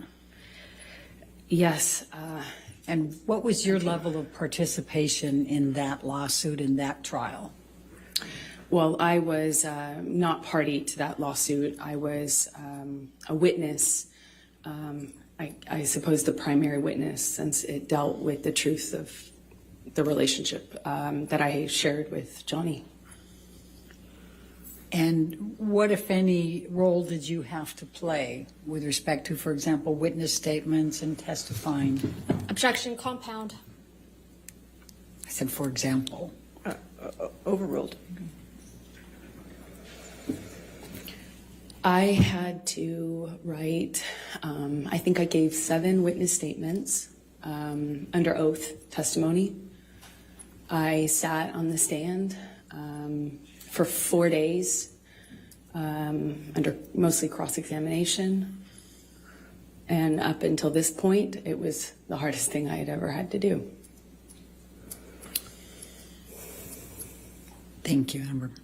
I'm going to take you back, and if you can just tell the jury a little bit about your background. Tell us where you grew up. I come from Austin, Texas, a small town outside of Austin that you probably haven't heard of. No one has. It's called Maynard. And I was raised by my mother and my father, and I grew up with a little sister, although I have a big sister as well. And your little sister's name is? Her name is Whit Hurd. And how much of an age difference is there between the two of you? Whitney and I are about 1 year, I think we're 16 months apart, so right next to each other. And what did your father do for a living? My father broke horses and did construction, he painted houses, and hunted and fished, but that was for fun. And what did your mom do? She worked for the state of Texas. Let me just, since you talked about the breaking horses, can you just tell the jury what your role is in assisting your dad on that and what is involved in breaking horses? Objection, leading. Can you just tell me about? Overruled. Good. You just got to stay on, basically. I would help him. I was more of a crash test dummy. You know, when you train a horse, it's a wild animal. It doesn't necessarily like to be ridden. And there are people out there who are crazy enough, like my dad, to pick that as a profession, I guess. And he was really good with horses, and I was the son he never had, so it was my job to, stay on. And what, if anything, did you learn from your father about how to react to the horses? Well, with training horses, I guess the key things are to not show fear, not get intimidated, not show fear, be tough and calm. Tell the jury a little bit about your educational background during those growing up years and your work experience. I worked any job that I could from the time I was really young. I wanted to get out of Texas and do something with my life and see things and do things. So I was in school and really pushed myself to, I just always pushed myself to be able to accelerate the process. I wanted to, get out of school as fast as I could, and I wanted to do more things with my life than stay in Texas. So what types of things, so where did you go to school when you were younger? I was a scholarship kid at a Catholic school growing up, several different Catholic schools, but they were always in the other, on the other side of town, in the wealthier part of town. And I grew up quite working class, and thankfully with, as long as I maintained an A average, I enjoyed the benefit of a scholarship, and I did that until I realized that I could take my GED and SATs early, and I did that and placed out of school and effectively left school at 16 years old, I believe. And what did you do for work during those younger years? I took any job that I could. I worked at my father's construction company, sometimes, just administrative stuff. I mean, it was a small company. But I answered phones, and I worked at a modeling agency that was also, offered photography classes, makeup classes, hair and makeup classes for people that were pursuing a career in entertainment. And I started taking classes that I paid for by working there, effectively as a trade. And I eventually worked there long enough to be able to pay for my headshots, which are the pictures that you use in the industry to promote yourself, in whatever, acting, modeling, or both. Okay. And what, if any, charitable work did you do when you were still young? It started off as a requirement for the school I went to, and then I liked it so much, I think, because it meant I wasn't at home, and it was important to me is just to not spend time at home. And I really loved meeting people, so I worked at the soup kitchen every morning before school, during the school year, for about 4 years. I didn't go on weekends, but on weekends I would do various things. Worked at children's museums, typically, because they would work with younger volunteers, and mostly soup kitchens and things involving children. I worked at with deaf kids for a while, and I love it. And when you worked with deaf kids, what, if anything, did you do to learn to be able to work with them? Objection leading and 404. And relevance, Your Honor. Overruled. Well, I taught myself how to sign basic sign language, and then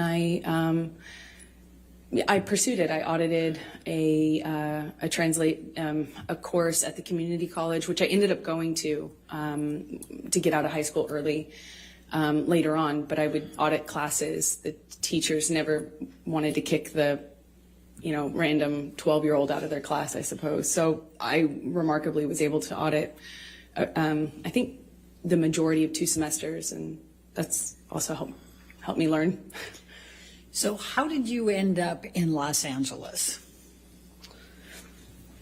I did a small job in Texas where I played a part in a movie, and the actor in the movie that I was playing opposite had an agent visiting him from LA, and I met her on set, and she said that she had heard about me from another bit part I did. I was taking jobs in Austin for really anything, to be an extra, to apply I did makeup once.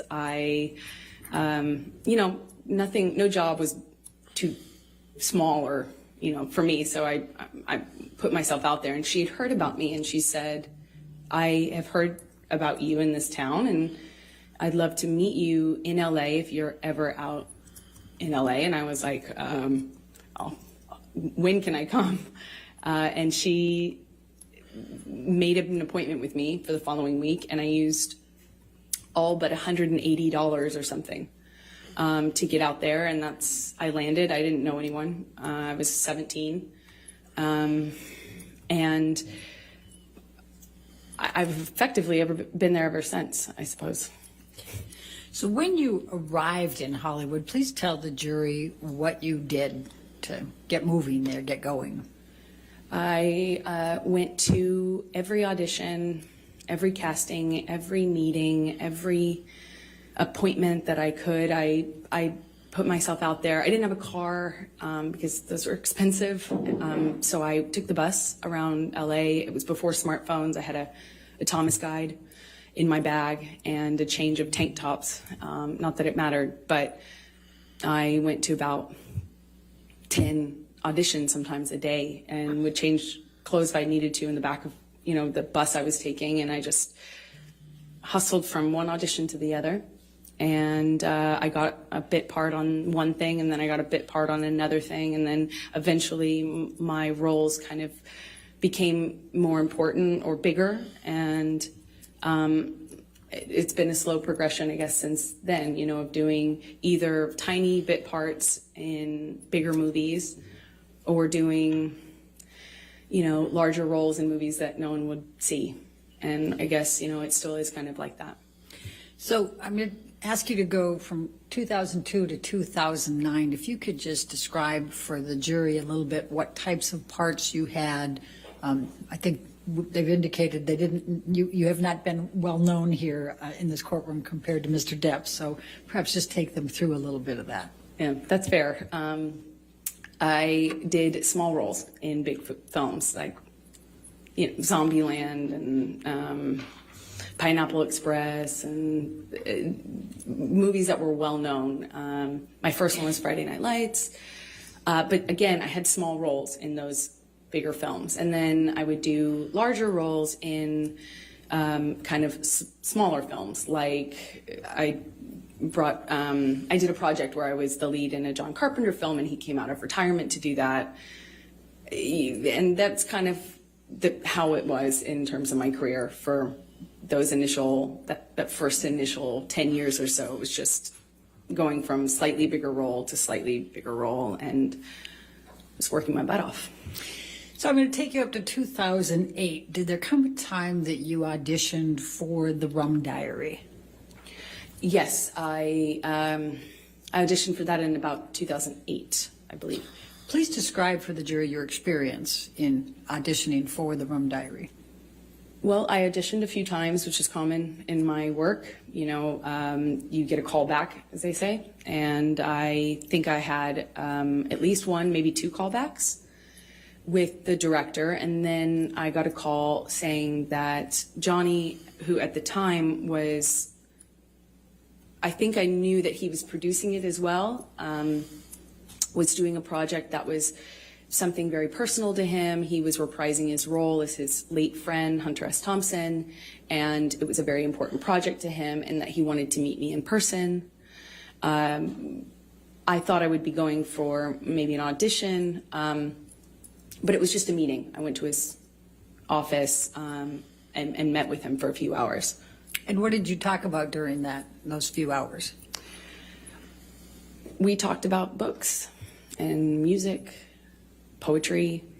We liked a lot of the same stuff, you know, obscure writers and, you know, interesting books and pieces of poetry that I haven't heard anybody else reference or know or like. And he was very well read and charismatic, and you know, I think I left the office with a few books that he gave me, and we spent the whole time just talking about things that we care about. And I was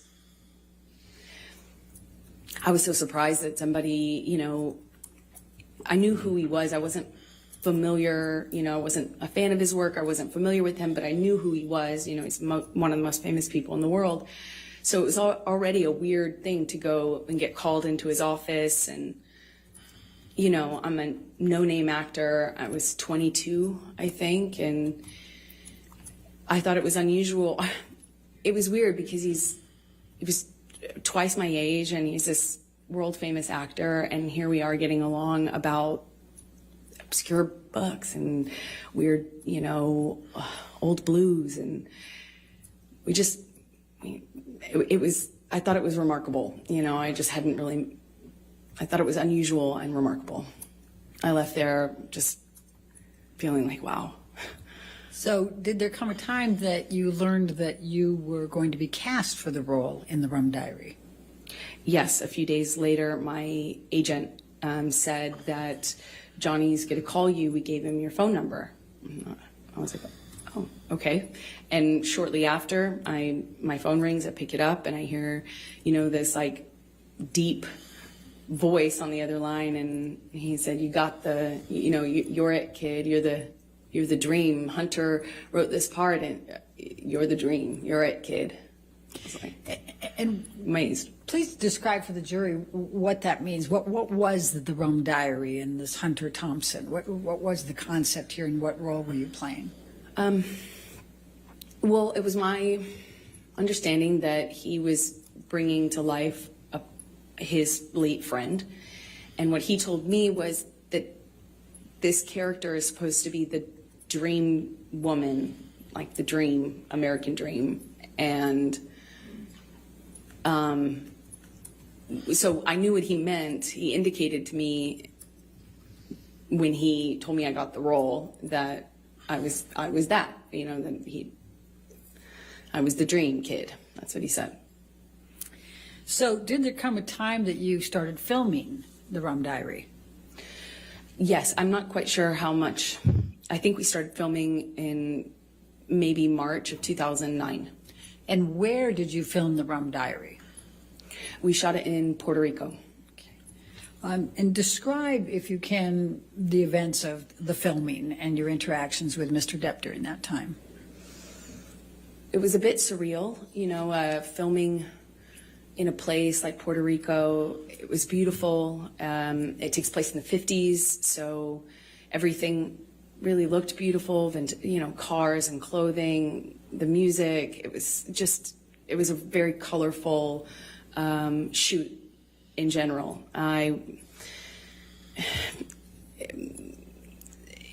I couldn't have asked for, you know, a better scenario. I was on film. I mean, I was on set reading my books, and occasionally Johnny would talk to me, and then he started to be really kind to me, like more open with me. When we'd have hot days filming, you know, there'd be this big SUV pull up, and a security guard would kind of usher me into this car, and it would have the AC blasting, and I'd be sitting in the back of the SUV just thinking what a strange experience the whole thing was. And, you know, we didn't really have a whole lot of interaction on set until we did a scene that involved kissing. We had a kissing scene, and it didn't feel like a normal scene anymore. It felt more real.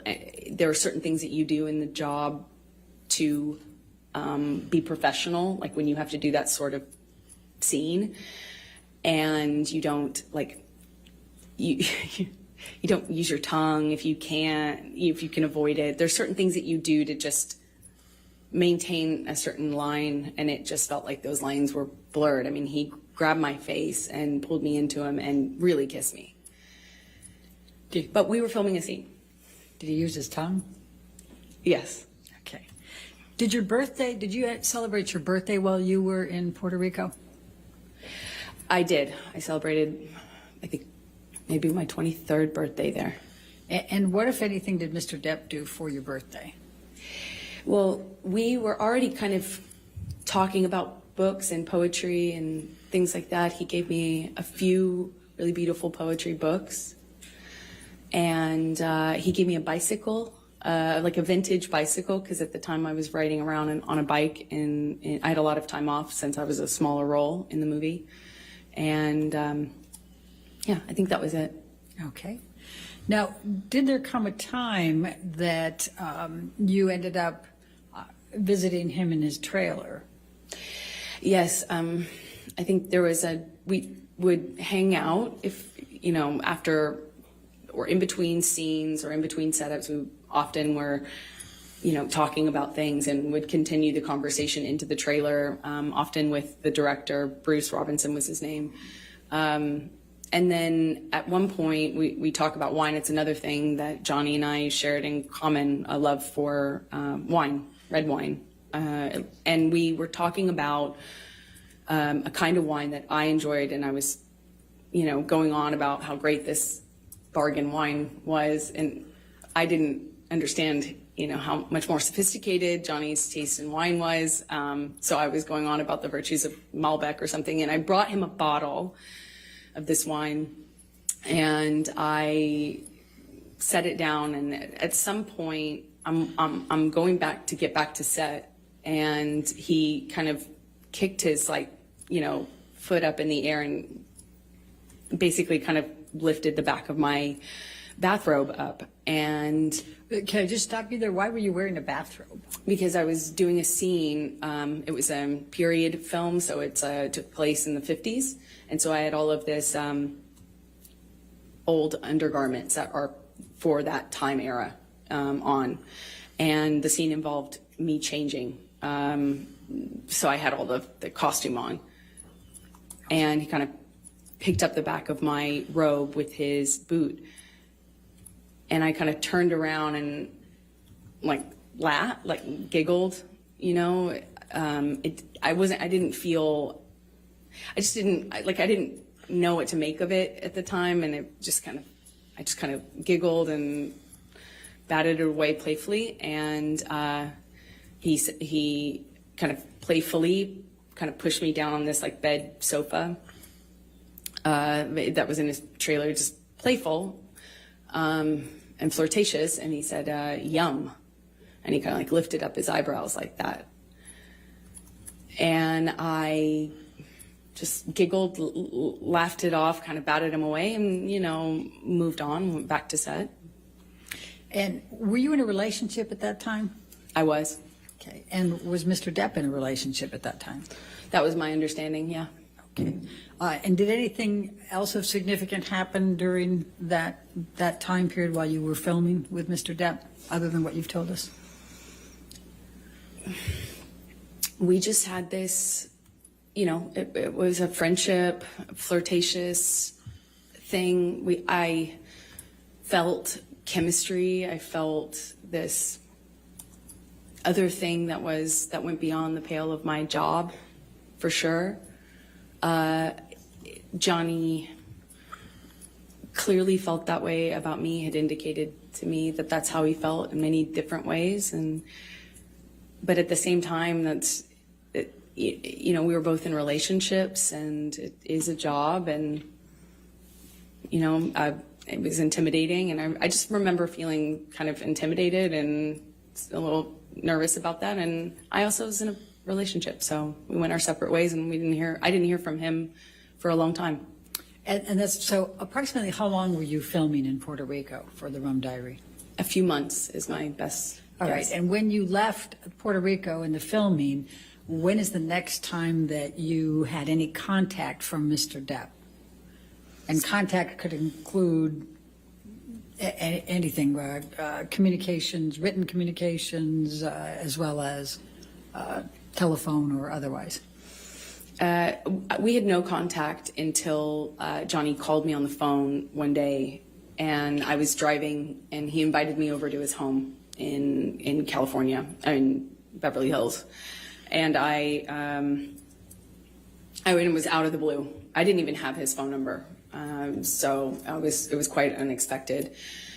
He called me a second time, but I don't think we actually connected, or we didn't stay on the phone because we didn't really speak. But the first time was the only time I actually spoke to him, and he invited me over to his house under kind of he said that, you know, we could get Bruce, who was the director, to come over, something about the movie, but it was clearly not about the movie, if you know what I mean. It was, so I said, I said, my friends are in town, and I'm busy with that, and kind of hung up, feeling really startled, you know, that didn't know what else to do.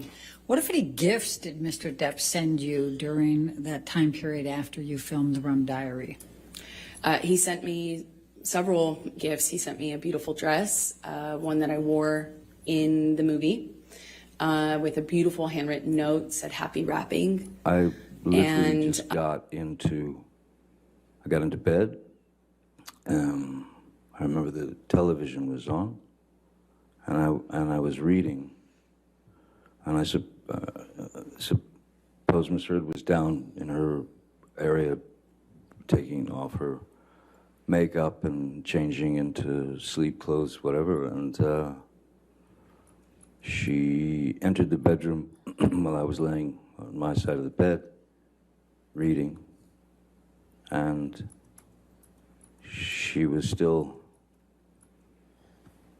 rattling off all the wrongs I'd done to her in that particular day, and how unreliable I am, and what a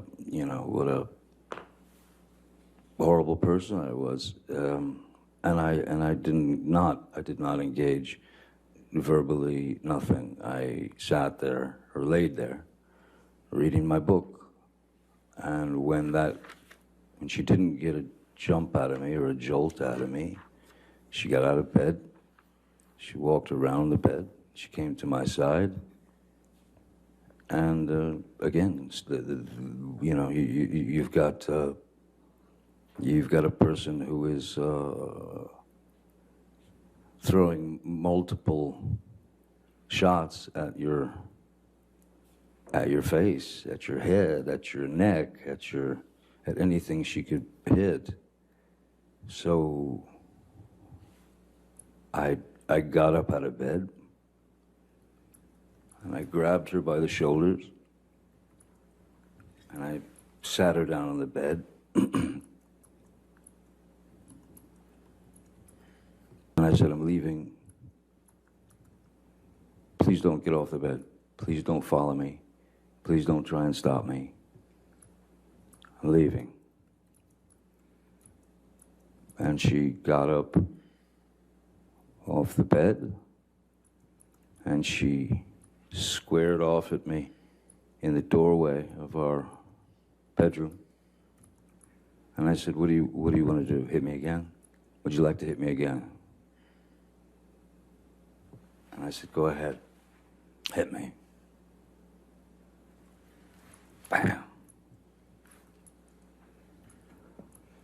And then I just said, is that what you wanted?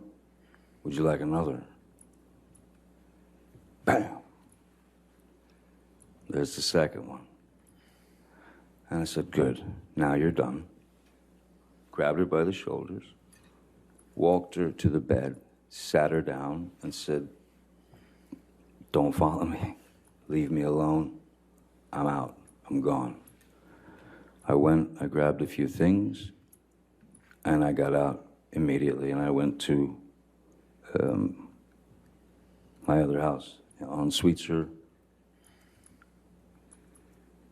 As Ms. Heard she was leaving the following day for Coachella, which is Coachella is like it's a big event, a concert, many, many bands, and out in the desert. She and her friends were going to Coachella for the weekend, and that was it. That was it. Mr. Depp, after April 21st, 2016, when was the next time that you actually saw Ms. Heard in person? I left Ms. Heard, I left Penthouse 3. I left at 4:30 in the morning. It was actually her birthday. It was about 4:30 in the morning, April 22nd. And that's when I left. And from that moment on, I did not see Ms. Heard until May 21st. And why was that?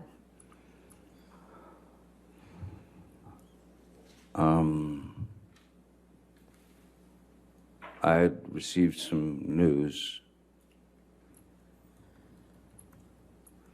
that was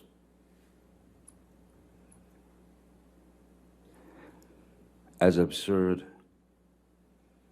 and grotesque and cruel. And then I was shown a picture of what the problem was. I had gone to Mr. Bett and said, she's at Coachella. I think it's a good time to go downtown so that I can get some of my things, and get them out of there, especially the things that were precious to me, children things from friends, Brando, Hunter, Thompson, whatever, things that were important to me. And he said, don't think now's a good time to go. And I thought, it's the perfect time. She's not going to be home for 2 days.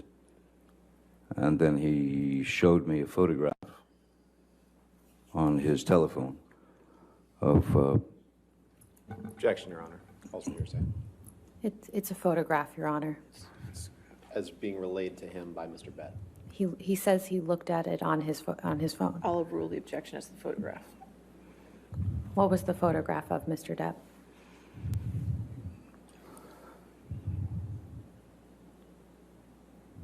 It was a photograph of the bed, our bed, and on my side of the bed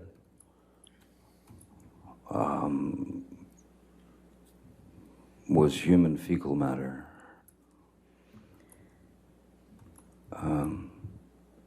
So I understood why it wasn't a good time to go down there. My initial response to that was, I mean, I laughed. It was so outside. It was so bizarre and so grotesque that I could only laugh.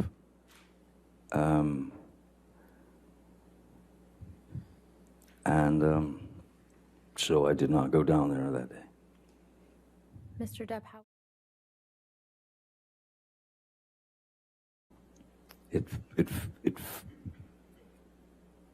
I'm sure, of course, she felt something, but it felt unfair. It felt small, comparatively. If your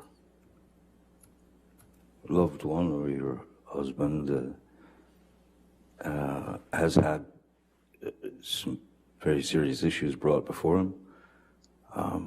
So when she engaged in her normal kind of banter of trying to poke at me and get me to react, I literally just got into bed. I remember the television was on, and I was reading, and I suppose Miss Heard was down in her area taking off her makeup and changing into sleep clothes, whatever, and she entered the bedroom while I was laying on my side of the bed, reading, and she was still rattling off all the wrongs I'd done to her in that particular day, and how unreliable I am, and what a horrible person I was. And I did not engage verbally, nothing. I sat there, or laid there, reading my book. And when she didn't get a jump out of me or a jolt out of me, she got out of bed, she walked around the bed, she came to my side, and again, you've got a person who is throwing multiple shots at your face, at your head, at your neck, at anything she could hit. So I got up out of bed, and I grabbed her by the shoulders, and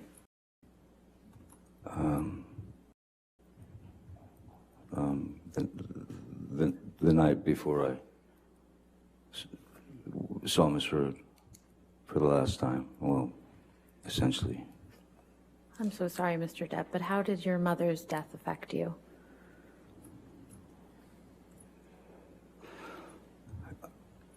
As it would anyone, I suppose. There was one thing that I couldn't fathom, was I mean, I brought my kids to see Betty Sue in the hospital, and at that time she was not functioning. She was not responsive. She was alive still. She was fighting still inside, but she was lying in the bed.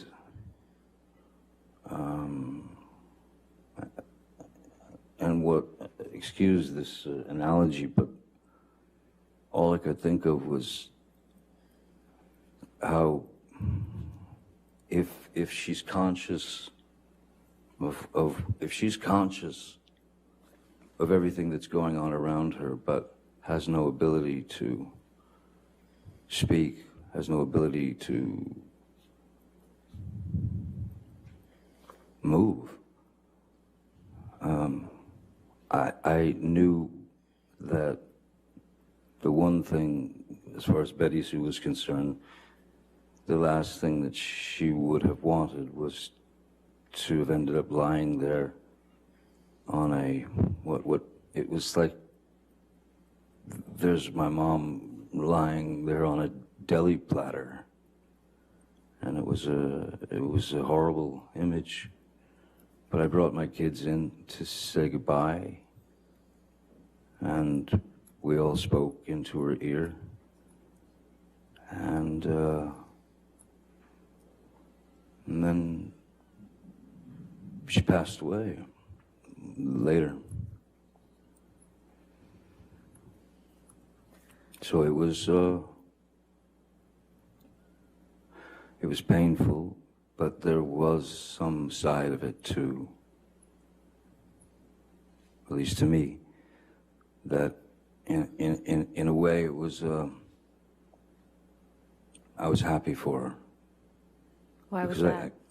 Because I can't imagine Betty Sue or my mom, I can't imagine anyone lying there in quite possibly was a kind of a locked-in syndrome.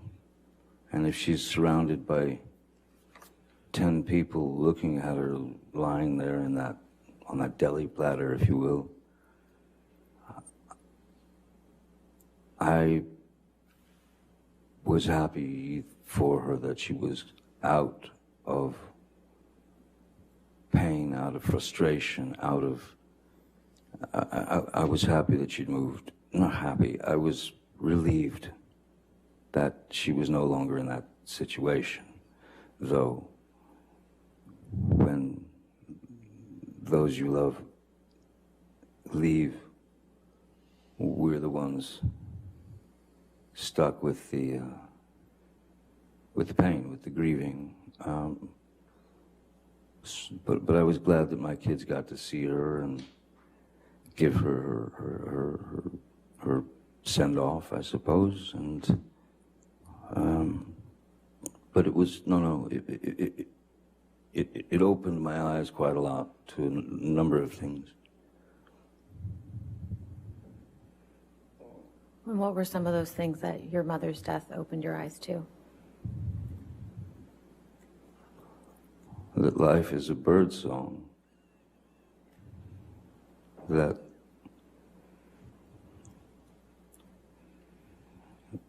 what feels like 100 years is in fact a second, millisecond. Nobody can count those things, you know. So I had made peace with Betty Sue because I understood where she came from, and I understood how difficult her childhood was, and I understood that she had not had the proper training or proper teaching or the proper background to be anything other than what she had been when we were younger. I forgave her for all that, as one should. So I was it opened my eyes to the fact that yes, if you try in relationships, whether friendships, whether courtships, whether marriage, whether this, whether that, try your best to try. If it's not going to work, it's not going to work. And more importantly, if you're going to get out of it, if you're going to make an end, which I had decided that it was, somebody had to call it, and I decided that I would call Amber and tell her that my mom had died that day. And then I very calmly said, look, I've made a decision and I think it's the best thing. I'm going to file for divorce, but I'm not going to, I'm not going to cite irreconcilable differences. I'm not going to cite any violence. I'm not going to, I'm going to state this. We simply, the two of us, we simply don't want to feel as though we have a collar around each other's neck and a leash attached to it, and then this piece of paper that proves that that's true. So what I thought was best was we want to end this in love and take the idea of ownership of one another out of the picture. And that's how I approached Miss Heard with that. And So why did you go over to the penthouses on May 21st, 2016? Miss Heard had requested that I come over to have a talk, to explain. She wanted to explain things, and so I went there. And I also wanted to gather up some of those things, precious things that you live with. So I went over there to have a discussion, what I thought would be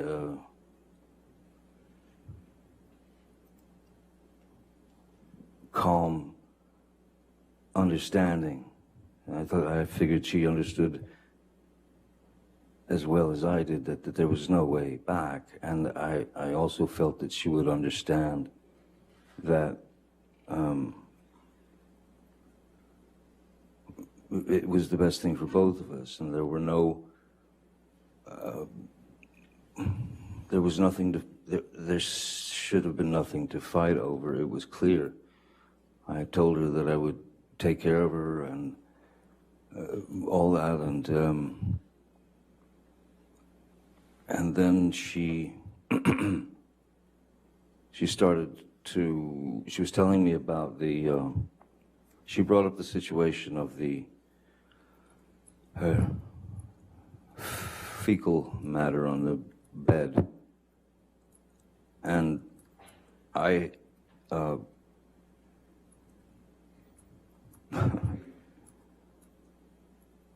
and she just tried to blame it on the dogs.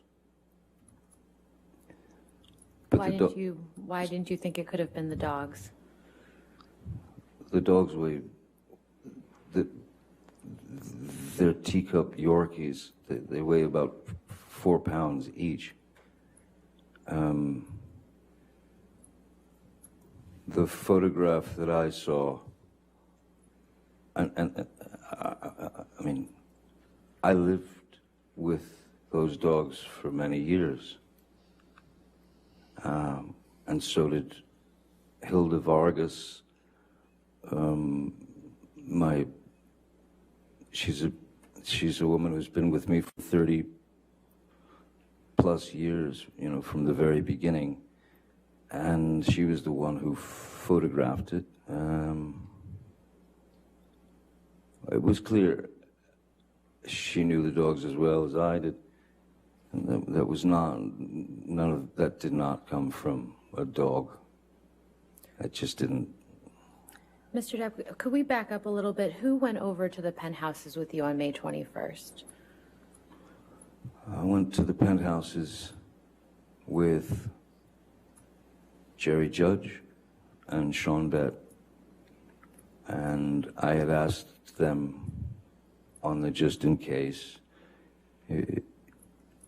please pay particular attention and stay as close to the door, you know, stay at the door, or if you got a split, come back quick, you know, if they went down to the security shack or whatever it was, don't linger, get back. Because if you hear anything, if you hear screaming, you got to get in there. So leave the door unlocked and spring in there if you hear something. Why did you want them to be able to get into the penthouse quickly if they heard anything? Just based on my past experiences with Miss Heard, when you say something that she either didn't agree with or swore up and down that it was a complete falsity and there was something wrong with me, I'm crazy, and you know, the escalation. If anything was going to start to escalate, I did not want to be there. So I had them waiting by the door to get in there in case anything went down. So when you walked into the penthouse, what did you see? When I first walked into the penthouses, you walk in and then make a left, and then you're in the kitchen area, and then beyond that was the living room. I saw Miss Heard sitting there on the couch, and I went over to talk. I went and sat down on the couch. She was sitting on, the couch was kind of a, you know, a square, or a half square, you know. She was sitting on one side of the couch, I was sitting on the other. That's when she was trying to explain a few things about Coachella, and then the fecal delivery. And saying that it was the dogs, and I'm sorry, I could not agree with her. I'd lived with those dogs. I picked up their fun. It was not the dogs. And so what happened was, I said, let's call Kevin Murphy. Who's Kevin Murphy? Kevin Murphy had been, he was in Los Angeles. He was the house manager over the places in West Hollywood, and he was also taking care of the penthouses downtown, if any work needed to be done or this or that, and he would schedule the girls who would come in, the ladies like Hilda, to do their work. And he'd had a conversation with Ms. Heard.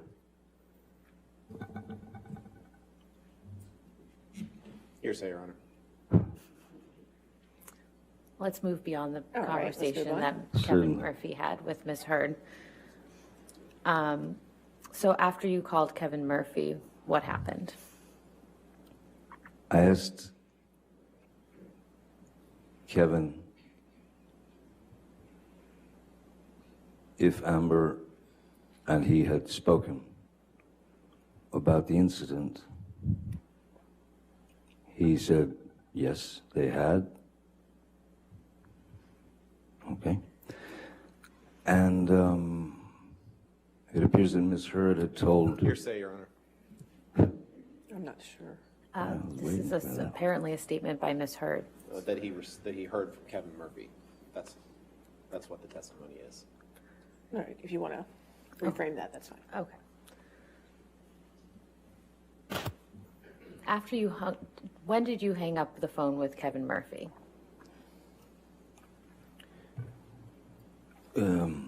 Right about the time that Miss Heard was screaming obscenities at him and calling him a liar, and that he was a scumbag. And I told her, I said, listen, don't speak to this man that way. Do not disrespect this man in that way. And then Kevin Murphy just hung up. And so at that point, she was riled, of course. And I went upstairs to gather belongings. When I came back downstairs, she was on the phone with Io Tillett Wright, and they were making a wonderful point of just how funny it was that I thought that some human being had actually dropped a grumpy, pardon the term, onto the bed, and they were yucking it up. They were laughing about the whole thing, and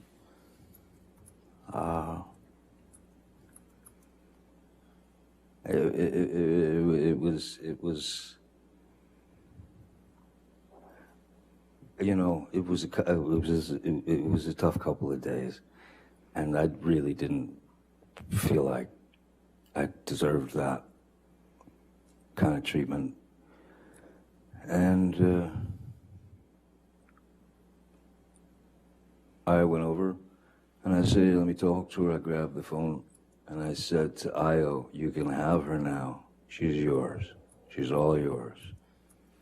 Right? And then I took the phone, and I just bang like that onto that side of the couch was 8 feet long. The other side of the couch was about 6 feet long. I flopped it onto the couch, and I was walking towards the kitchen to exit, and then suddenly Rocky Pennington ran in to the penthouse and started, leave her alone, Johnny, leave her alone. And I was by the refrigerator at this point. I was 20 feet away. Where was Ms. Heard at that time? She was still sitting on the couch.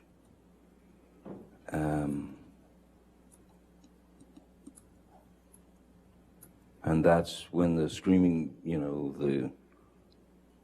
the screaming started with, like, again, I'm 20 feet away. She's still got Io on the phone. She's got Rocky there. Stop hitting me, Johnny, she's screaming. In her best freaked out, upset voice, high-pitched. Stop hitting me, stop hitting me. Jerry Judge and Sean Bett entered the room. And as they entered the room, and she was quite surprised to see them, she said, that's the last time you'll ever hit me. That's the last time you'll ever do that to me. And again, I'm a good 20 feet away by the fridge. And then Jerry said, boss, I think we should just leave. And then we left. That was the last time I saw Miss Heard until she asked me to break the restraining order. Or not break the restraining order, break the restraining order and talk to her in July later. Mr. Depp, where did you go after you left?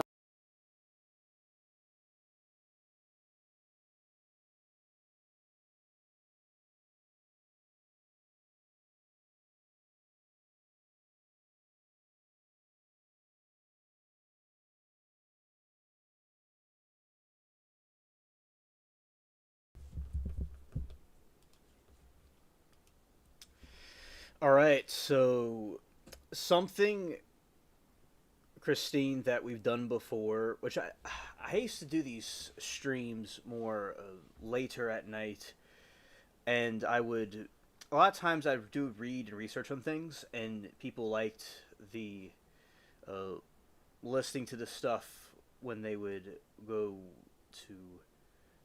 It was at night, so people were going to sleep and stuff. So one thing I'm going to try here is I'm going to tell you all about.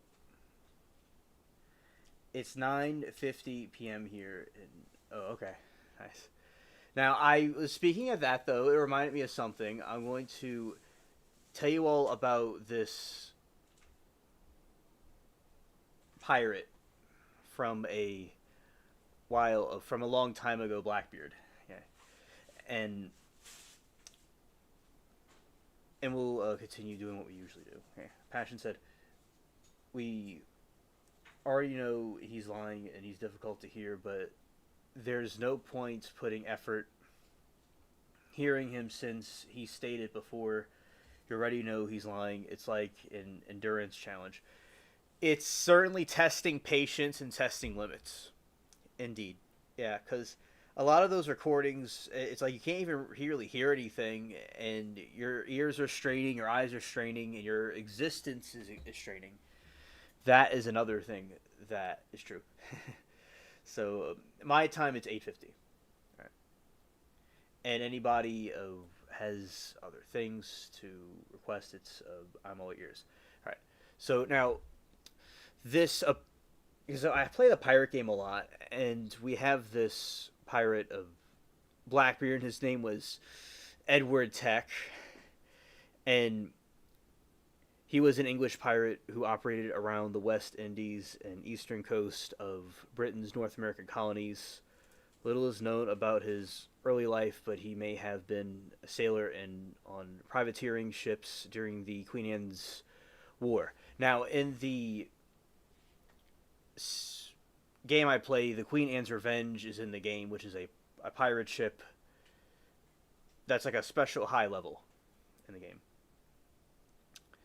So, and this is like the historical version of it. Right.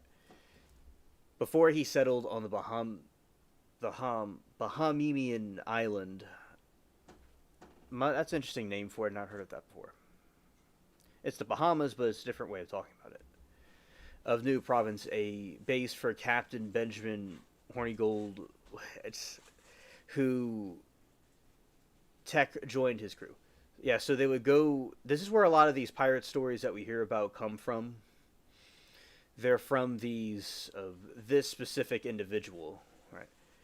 And who Tech joined around 1716, and he placed Edward Tech in a command of a sloop that he captured, and the two engaged in numerous acts of piracy. Their numbers were boosted by the addition to their fleet of the two ships, one which was commanded. Yeah, Alien has an idea. Numbers were boosted by the additional of their fleet of the two major ships, one of which was commanded by Bonnet, but H. Gold retreated from piracy toward the end of the 1717, taking the two vessels with him. And Tech captured a French slave ship known as the Concorde, renamed her the Queen Anne's Revenge. I didn't know that was originally a slave ship. Interesting. That's from the Pirates of the Caribbean movie. They twisted around, but it's also in a deleted scene, so no one really saw it. Equipped her with 40 guns, crewed her with over 300 men. His nickname derived from his thick Blackbeard menacing appearance, and he was reported to have tied lit fuses, slow matches under his hat to frighten his enemies. He formed an alliance of pirates and blockaded the ports of Charlestown, South Carolina, ransoming its inhabitants. He then ran Queen Anne's Revenge aground on a sandbar near Beaufort, North Carolina. He parted the company with Bonet and started in North Carolina, and specifically in Bath, North Carolina, historically known as Bath Town, where he accepted a royal pardon. However, he was soon back at sea, where he attracted the attention of Alexander Spotswood, governor of Virginia. Spotswood arranged for a party of soldiers and sailors to capture him on November 22, 1718, following the ferocious battle of Oracoke. Tech and several of his crew were deleted, killed by a small force of sailors led by Lieutenant Robert Menard. Tech was a shrewd, calculating leader who spurred the use of violence, relying instead on fearsome image of illicit response that he desired from those whom he robbed. He was romanticized after his deletion death and became the inspiration for an archetypical pirate and works of fiction across many genres.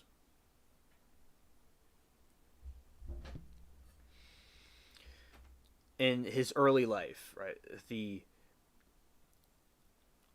little is known about Blackbeard's early life. It is commonly believed that at the time of his deletion death, he was between 35 and 40 years old, and thus born around 1680. In contemporary records, his name is most often given to as Blackbeard, Edward or Edward Tech, Thatch or Edward Tech. The latter is most often used because it is a form used. The Dispatch is in North America's only newspaper at the time, so the way the newspapers were at the time was partially a reason. And the Boston Newsletter, but primary sources written by people who had actually met the pirate, all refer to him as Thatch or variations. Therefore, several spellings of his surname exist: Thatch, Thack, Thachay, Thack, and Tack. One source claims that his surname was Drummond, but the lack of any supporting documentation makes this unlikely. Pirates habitually used fictitious surnames while engaging in piracy so as to not tarnish the family name, which makes it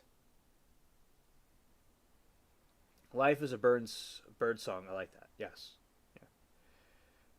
Surnames while engaging in piracy so as not to tarnish the family name, which makes it unlikely Tech, his real name, will ever be known. Now, this is something that is quite, even today with the internet, we have aliases that are used instead of real names.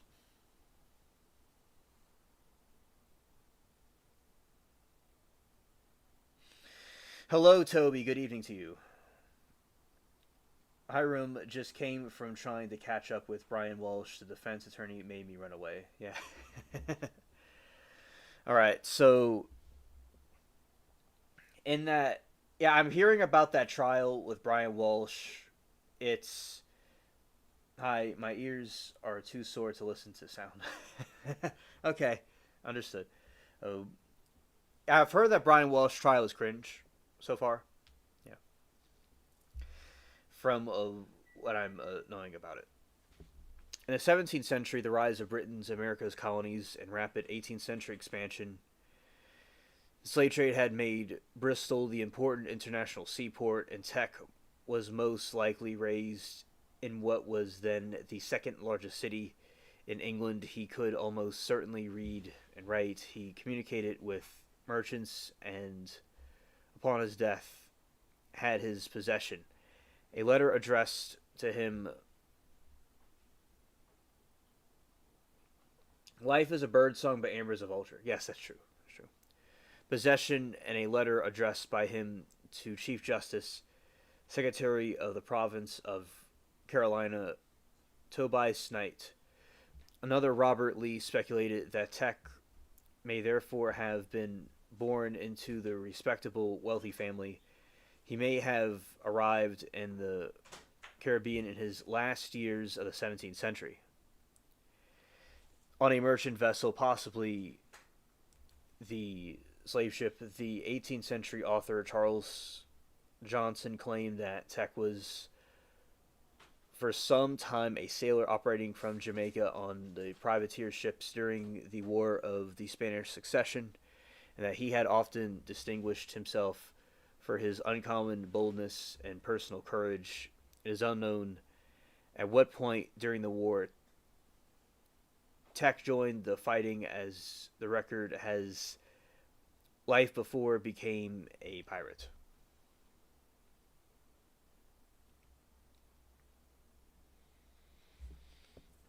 New Province. With his history of colonialism, trade, and piracy, the West Indies was setting for many 17th, 18th century maritime incidents. Like Garrell Brooks always likes to say, maritime law. This is what maritime law is. It's not the kind of what Darrell Brooks talks about. The defense attorney has evidence proving guilt beyond reasonable doubt to explain why he can't. Yeah, exactly. As a base operation, since it was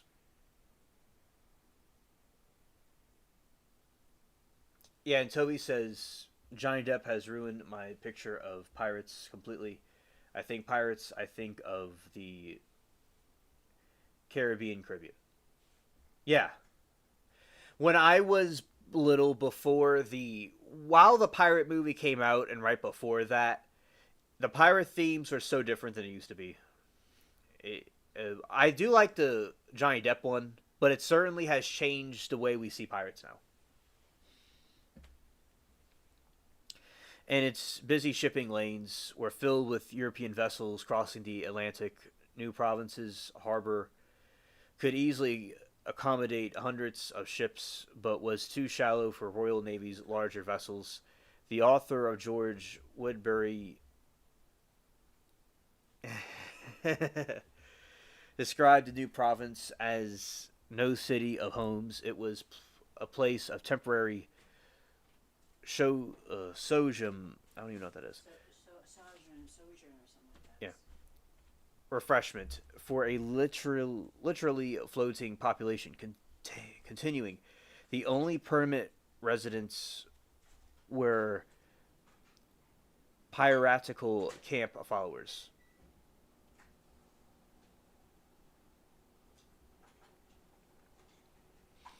Passion says, I've always imagined pirates in a cartoon Aquaman swashbuckler type sense. Yeah, I understand what you mean. I remember the pirate costume I wore was like, when I was a kid, it was like white with red stripes in it. Different type of theme than the one that we have now, which I like both. But yeah, it was, the theme was a little bit different before the pirate movies came out. Ships in the Royal Navy's larger vessels. The author George Woodbury described the Provinces as no city of homes. It was a place of temporary, I read that, all right, refreshment and literally floating population continuing. The only permanent residents were piratical camps, followers, the traders, and the hangers on. All others were transient in New Providence. Pirates found a welcome respite from the law. Tech was one of those who came to enjoy the island's benefits, probably shortly after signing the Treaty of... I don't know how to pronounce this, so I'm going to look this up. Let's see. I'm scared. Alright. Let's do this. Go here to this area. Hold on.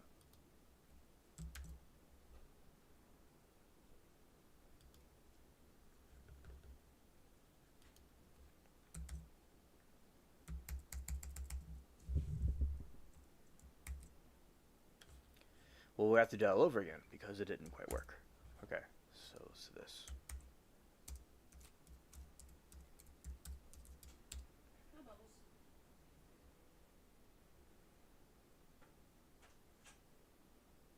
Yo Trecht.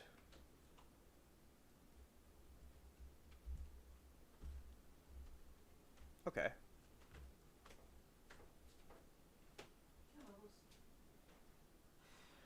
Oh, Yo Trecht. Okay.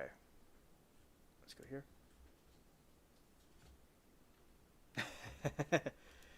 Yeah, it does. It does sound like a German metal band.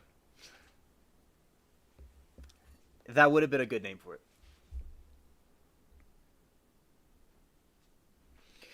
He moved there from Jamaica and along the most...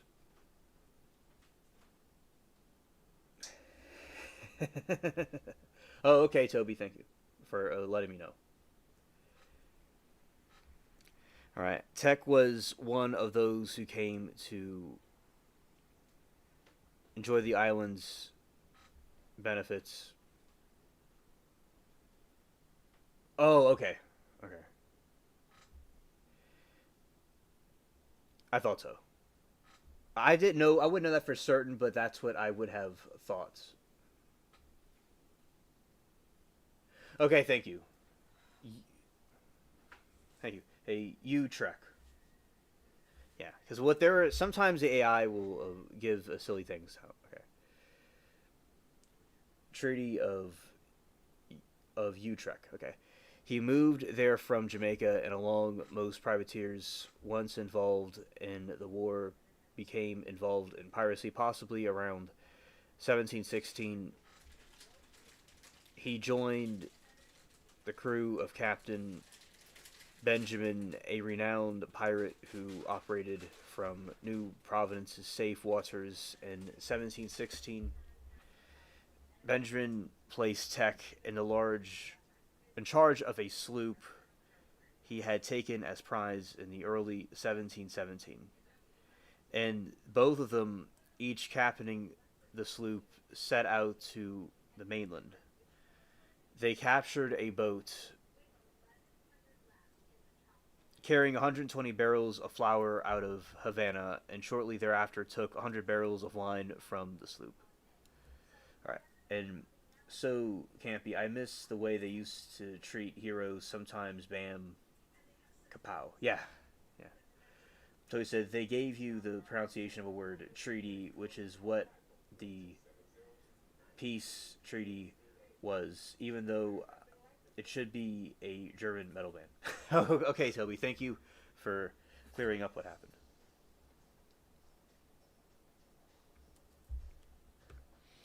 Out of Bermuda. A few days later, they stopped a vessel sailing from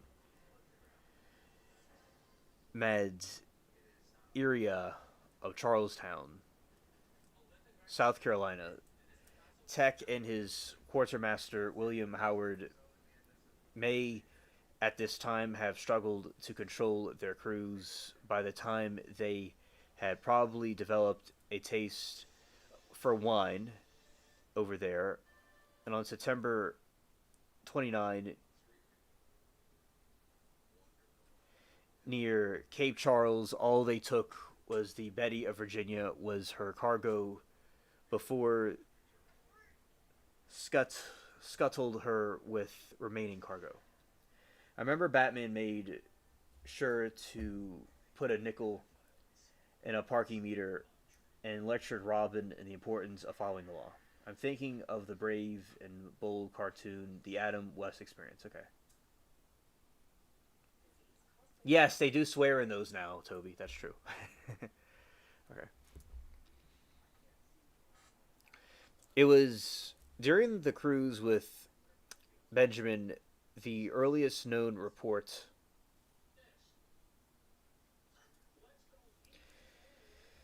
Toby says, I have to give the AI a piece of my mind for effing with you. I will see you in another window sometime soon. Take care. Take care of him. Okay. Okay, Toby. Thank you for coming, and peace. All right.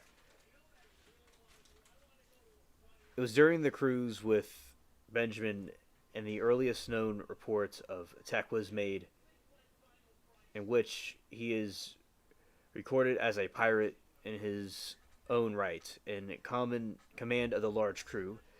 and report made by Captain Matthew Monty on the anti-piracy patrol for North Carolina. Thatch was described as operating a sloop, 6 guns, and about 70 men.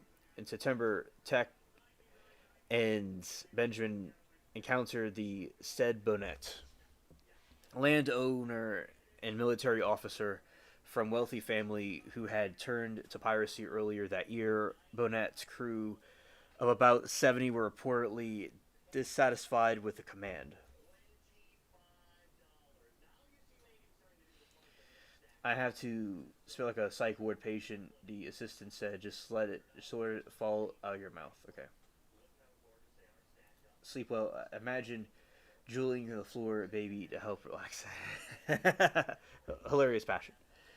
Grant. So with Bonnet's permission, Tech took control of his ship, Revenge. The pirates' flotilla now consisted of 3 ships. Tech on Revenge, Tech's old sloop, the Hornigold's Ranger. By October, another vessel had been captured and added to the small fleet.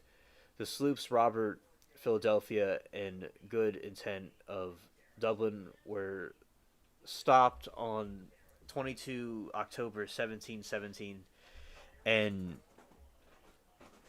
their cargo holds emptied.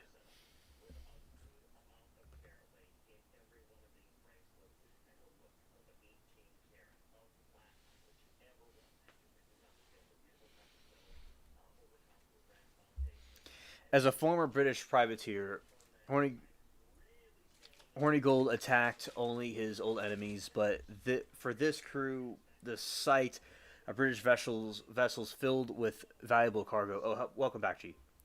Passed by unharmed because too much. At the same point, toward the end of 1717, he was demoted. Whether Tech had any involvement in his decision is unknown, but Hornigold quickly retired from piracy. He took Ranger in one of the sloops, leaving Tech with Revenge and remaining sloop. The two never met again, and as did many other occupants of New Providence, Hornigold accepted the king's pardon. Yeah, so I was reading Christine a bedtime story because she couldn't sleep. So I believe it worked out. Now, since you're here, G, we'll go to the Kamile talking to Herd. All right, we'll go to that right now. So yeah, this was the Blackbeard bedtime story. Okay. People like all the time would come here for bedtime stories. So there you go. Anyway, so we're going over this way. Herd. Let's go this way.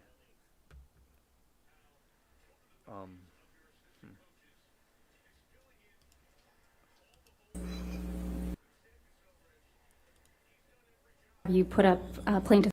Okay. Here we go. Oh, cool recommendation, Passion. Thank you.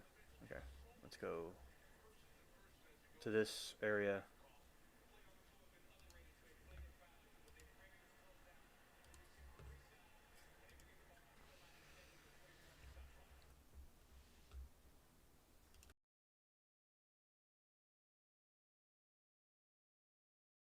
It's Exhibit 881A.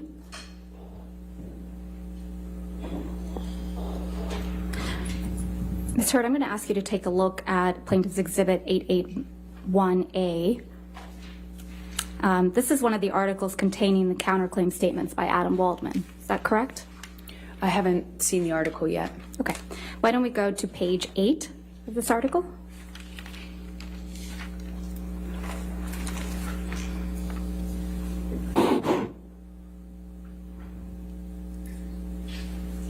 Adam Waldman, Depp's lawyer, said afterwards, quote, Amber Heard and her friends in the media use fake sexual violence allegations as both a sword and shield, depending on their needs. They have selected some of her sexual violence hoax facts as a sword, inflicting them on the public and Mr. Depp. Do you see that? Yes, I do. Is that one of the statements that you allege are defamatory? It's defamatory? That's correct. Okay. Can we please go to Plaintiff's Exhibit 881B?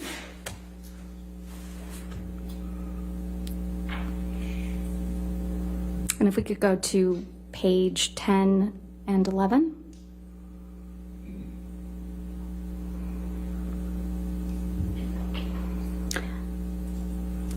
In Plaintiff's Exhibit 881B, Depp's lawyer Adam Waldman said the various discrepancies prove that nothing Heard and her friends said about the events of May 21, 2016 could be considered credible. Quite simply, this was an ambush, a hoax.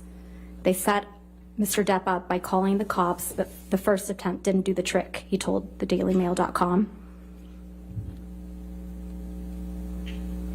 The officers came to the penthouses, thoroughly searched and interviewed, and left after seeing no damage to face or property. So Amber and her friends spilled a little wine and roughed the place up, got their story straight under the direction of a lawyer and publicist, and then placed a second call to 911. But even this didn't have, oh, apologize. You're fine. Okay.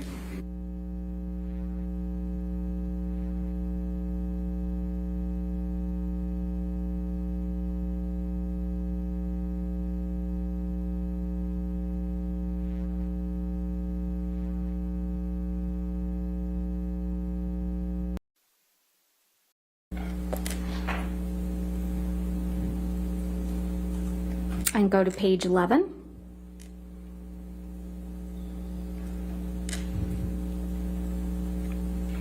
This is another article, Ms. Heard, where you argue that Mr. Waldman's statements are defamatory, correct? I don't know if this is taken from that article because I can't see the article in full. It's page 11 of the article. And the statement reads,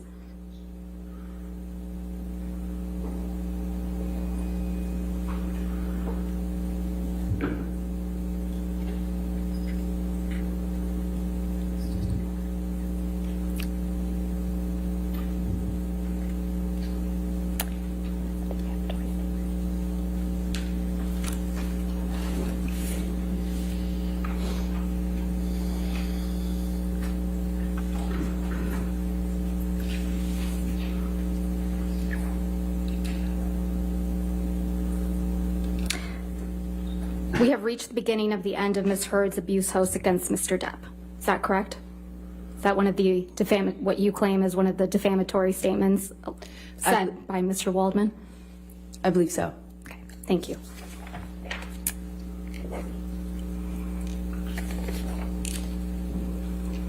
Ms. Heard, you're not aware of any career opportunities that you lost as a result of Mr. Waldman's statements, are you? Well, it's kind of hard to point to the jobs you're not offered, Right. to the gigs you don't get. You were not replaced in Aquaman 2, were you? They released me from my contract, and I fought to stay in it, and they kept me in it. I just don't know how much I'm in, actually, of the final cut. And you testified yesterday that L'Oreal actually extended your contract in April of 2020. Is that correct? In part, they extended it and held me. And you testified yesterday that L'Oreal extended your contract again in November of 2021, correct? Not exactly. They extended it because they couldn't use me or any of the materials for me. And that extension was for 20 months, right? That's correct. Ms. Heard, you testified yesterday how Mr. Waldman's statements, quote, torture you every day. Do you recall that testimony? I do. And then, and that you look at them every day. I look at the online attacks, the media, you can't avoid it, to be honest, that those statements are often attached to. I don't look at his statements every day. And you testified that you just want to move on with your life, right? I do very much want to move on with my life. But you've gone out of your way to engage with Mr. Waldman on social media, haven't you? I have made a comment, I believe, once. I would not characterize that as engaging with him. Let's please pull up Plaintiff's Exhibit 1266.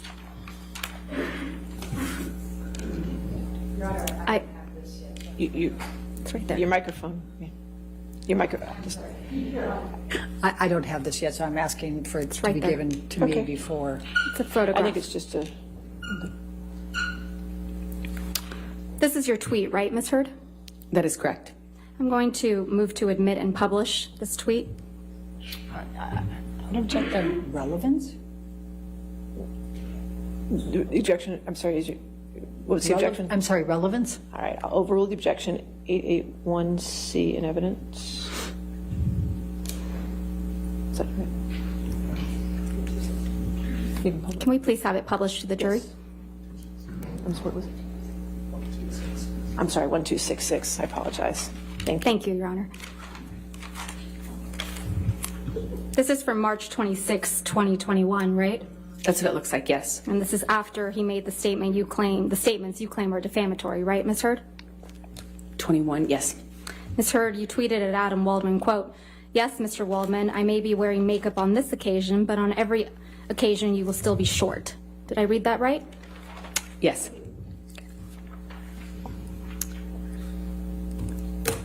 We can put this down. Thank you. Ms. Heard, since your relationship with Mr. Depp ended, you have completed your level 3 sommelier training, haven't you? I haven't completed it yet. You're I just on level stopped. 2? No, I'm on level 3. You also have had a baby, right?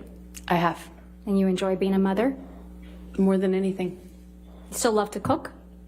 I do. And you love to hike? I've taken a break on hiking for a minute. You have friends, right? I do have friends. And you spend time with those friends? Occasionally, when I can.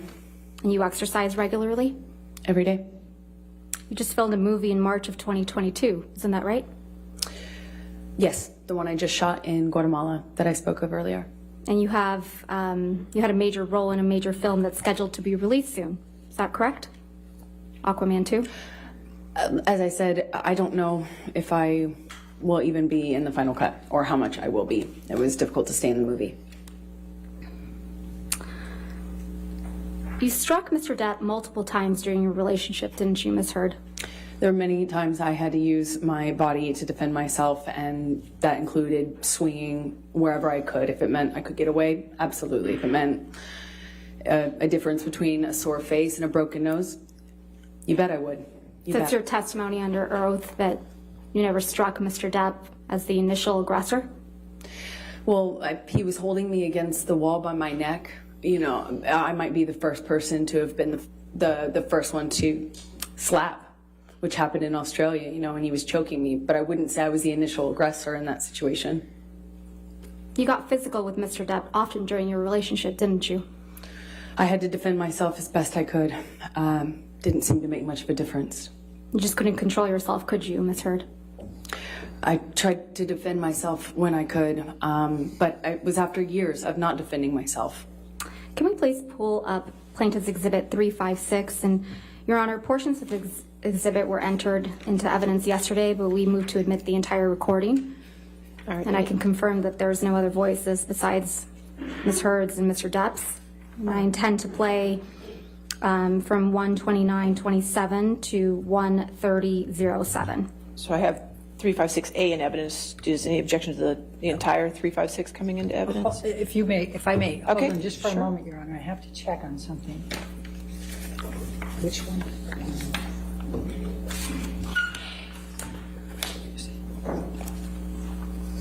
Which one is the one that has?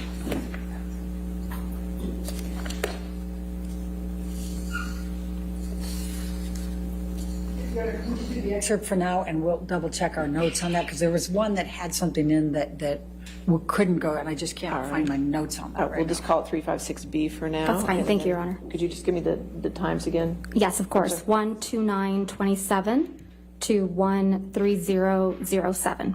All right, and I'm just told that we already have a B, so you have to do 356C. Okay. Thank you. Thank you, Your Honor.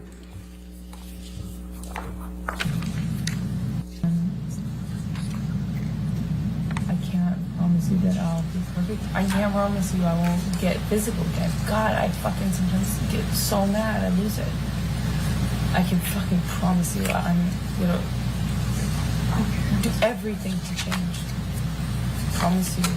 I'm not going to throw around divorce. I will not say divorce unless I leave. Unless it's it. And then I hope you leave me. I'm not going to, and me too. I will leave you. It's fair. I can't do it, you know? And I think, honestly, if we hold each other accountable to that, it's fair. Ms. Hurd, that's you and Mr. Depp on that recording, correct? That's correct. And you told Mr. Depp, quote, "I can't promise you that I won't get physical," end quote, correct? That's correct. He was accusing me of instigating something in a situation I explained yesterday. And you also told Mr. Depp that sometimes you get so mad you lose it, correct? That's correct. I also explained the context of that fight yesterday. Isn't that exactly what you told Ben King on your way back from Australia? That you get so mad you lose it? Absolutely not. I know that that's what Ben King testified to, but I never had that conversation with Ben King. If we could please In the play. meantime, I'm sorry. I checked, and I have no objection to the entirety of 356 All right, coming so in. 356 in its entirety will be in evidence. All right, thank you. Thank you, Your Honor. If we could please play from what's now been admitted, Plaintiff's Exhibit 356 in its entirety from 705 to 743. I'm not gonna be in a physical fucking altercation with you. Then don't. You fucking hit me last night. You fucking. Or how the other times you split. Come on, you cannot act like that. It's about that. It's Well, not. well, on a plane I can't split. No, and you hit back. So don't act like you don't fucking I participate. pushed you. I'm not going to get into the details of that fight. You and I both know that you split when there is no physical violence involved. And that you do it like at the very beginning of fights these days. And if you split and you go into a different room and you don't actually leave that house, it does nothing but perpetuate the fight. And you don't actually do it respectfully. You don't. Ms. Hurd, is that you and Mr. Depp on this recording? Yes, it is. Can we please pull up Plaintiff's Exhibit 343? And I believe that one's been admitted already into evidence. Yes, ma'am. Thank you. And just for the record, we're playing from 24601 to 24720. I said to Travis, I said to you, hey, tell Travis what just happened. Oh, you told me to do it. You told me to. You said, go do that. I said, no, tell him what just And happened. I lied. And that you punched me in the You're right. fucking thing. And You figured in it the out. face. And you said, no, fucking, no, I didn't. What the fuck are you talking about? And I watched you lie. And then I didn't punch you, by the way. I'm sorry that I didn't hit you across the face in a proper slap, but I was hitting you. It was not punching you. Babe, you're not punched. Don't tell me what it feels like to be punched. You know, you've been in a lot of fights, you've been around a long time. I know. Yeah. No, when you fucking have a close You face. didn't get punched. You got hit. I'm sorry I hit you like this, but I did not punch you. I did not fucking deck you. I fucking was hitting you. I don't know what the motion of my actual hand was, but you're fine. I did not hurt you. I did not punch you. I was hitting you. How are you? What am I supposed to do? Do this? I'm not sitting here bitching about it, am I? You are. That's the difference between me and you. You're a fucking baby. Because you started. You are such a baby. Grow the fuck up, You started Johnny. physical fights. I did start a physical fight. Yeah, you did. So I had to get the fuck out of there. Yes, you did. So you did the right thing, the big thing. You know what? You're admirable. That's you and Mr. Depp on that recording, right, Ms. Hurd? That's correct. And you said you hit Mr. Depp, right? Yeah, I had to hit his body to get Ms. him out Hurd, of the door. my question was, you said on that recording that you hit Mr. Depp, right? Yes, I did. And you accused him of being a baby for not wanting to be in a physical fight with you, right? Incorrect. I accused him of being a baby for complaining about me hitting him when he was trying to get through the door. I was trying to barricade. Right. Can we please pull up Plaintiff's Exhibit 368? And again, Your Honor, this is a recording of just Mr. Depp and Ms. Hurd. I'm going to move for the entire exhibit to be moved into evidence. All right, any objection to 368? I don't think so, no, Your Honor. All right, no objection. 368 in evidence in its entirety. It's a shitty law. Anyway, I opened the bathroom door when you were knocking on it. After a few times I opened, and you know, you just kept going. You just kept going. I tried to close the door 3 times. You know, please, just don't, and then wait, and then I accidentally, I swear, when I was trying to close the door, I guess it scraped your toes, and I didn't mean to do that, and I bent down, and you either pushed or you kicked. I think you kicked the door open. The door, more open, so that it would hit me. And it hit me. I didn't mean to. I didn't know It that. hit me in the fucking head. But I did not mean to do that. I don't know what you're I was talking about. bent down behind the door. I did not do anything to her. I did not kick a door or push a door so that it would hit you. I did not. I swear that I don't even. That did not. It was not my intention. I think I remember when the door scraped my toes. I reacted, but this whole the door thing. I remember. I never did that. That wasn't on purpose. I might have done it on accident. Okay. But So let's say that was an accident. I then stood up. I don't even know if I said. I might have said like, "What the fuck," whatever. Because I'd just been hit in the head with the fucking corner of the door. I'm so sorry. I did not. I'm sorry. And then I stood up. And then you fucking clocked me. I remember hitting you as a response to the door thing.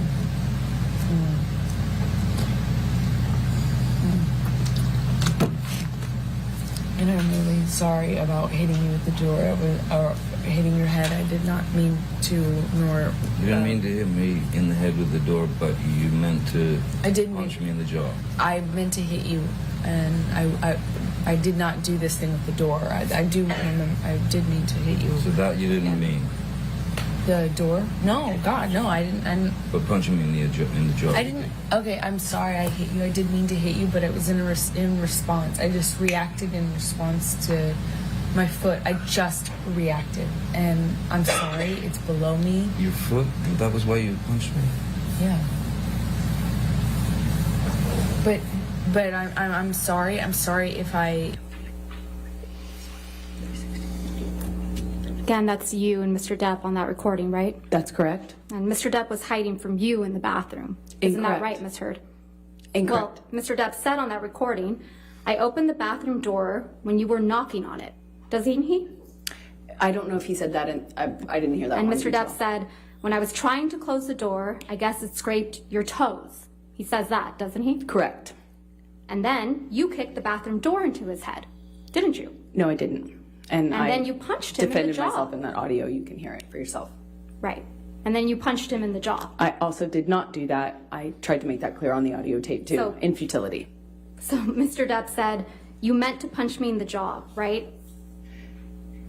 Are you asking me what he said on the Yeah. on the recording? Yes, he said that. And then you respond, I meant to hit you, didn't you? As I explained yesterday, I was trying to get him off the door, And you said, I remember, I did mean to hit you. meaning the door. The door was on my feet. I heard reacted this- instinctively to that. Yeah, you've heard this audio before, haven't you, Miss Heard? Yeah, we've already had this trial before.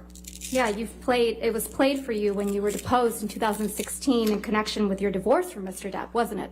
That's one of the times I've heard it, yes. Okay. So you've had plenty of time to think about how to respond to this recording, haven't you? I don't know what you mean by that. Well, let's take a look at how you responded to it the first time. Can we please pull up what will be marked Plaintiff's Exhibit 1261?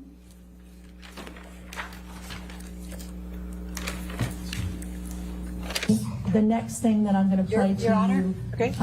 as Hugh. All right. Oh, if you want to come? Ouch.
The next thing that I'm going to play to you as Hugh. Would you listen to this, please? This is punching. It's one of them, right? This is punching. Let's keep on. Anyway, the bathroom door when you're not on it. This is the punching. That's what you tell me. Stanley. You just kept going. You just kept going. You kept going. Tried to close the door 3 times. Your Honor? Just to let me stop it. And then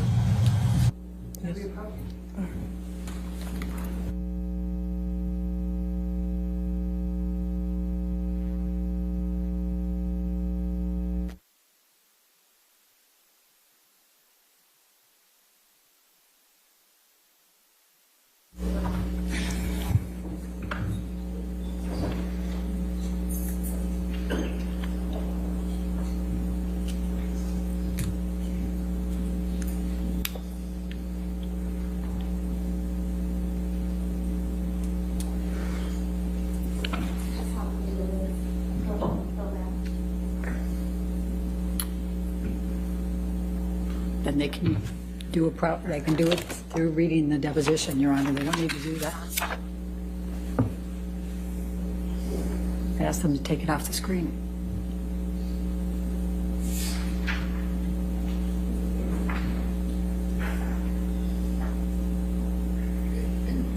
Could you take it off the screen, please?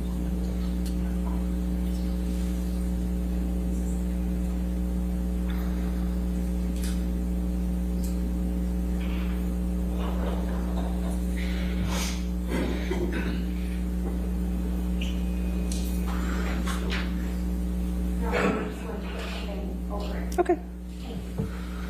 That's fine. Thank you. I have no objection. Can we please start it over?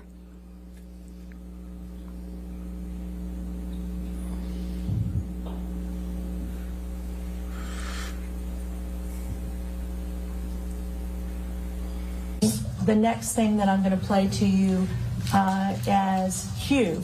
Would you listen to this, please? This is punching. It's one of them, right? This is punching. Let's keep on. Anyway, the bathroom door when you're not on it. That's what you tell me. There's the desk. Stanley. You just kept going. You just kept going. You kept going. You tried to close the door 3 times. You know, please, just don't let me know. And then wait, and then I accidentally, I swear, when I was trying to close the door, I guess stretched your toes. I didn't do that. I like that down.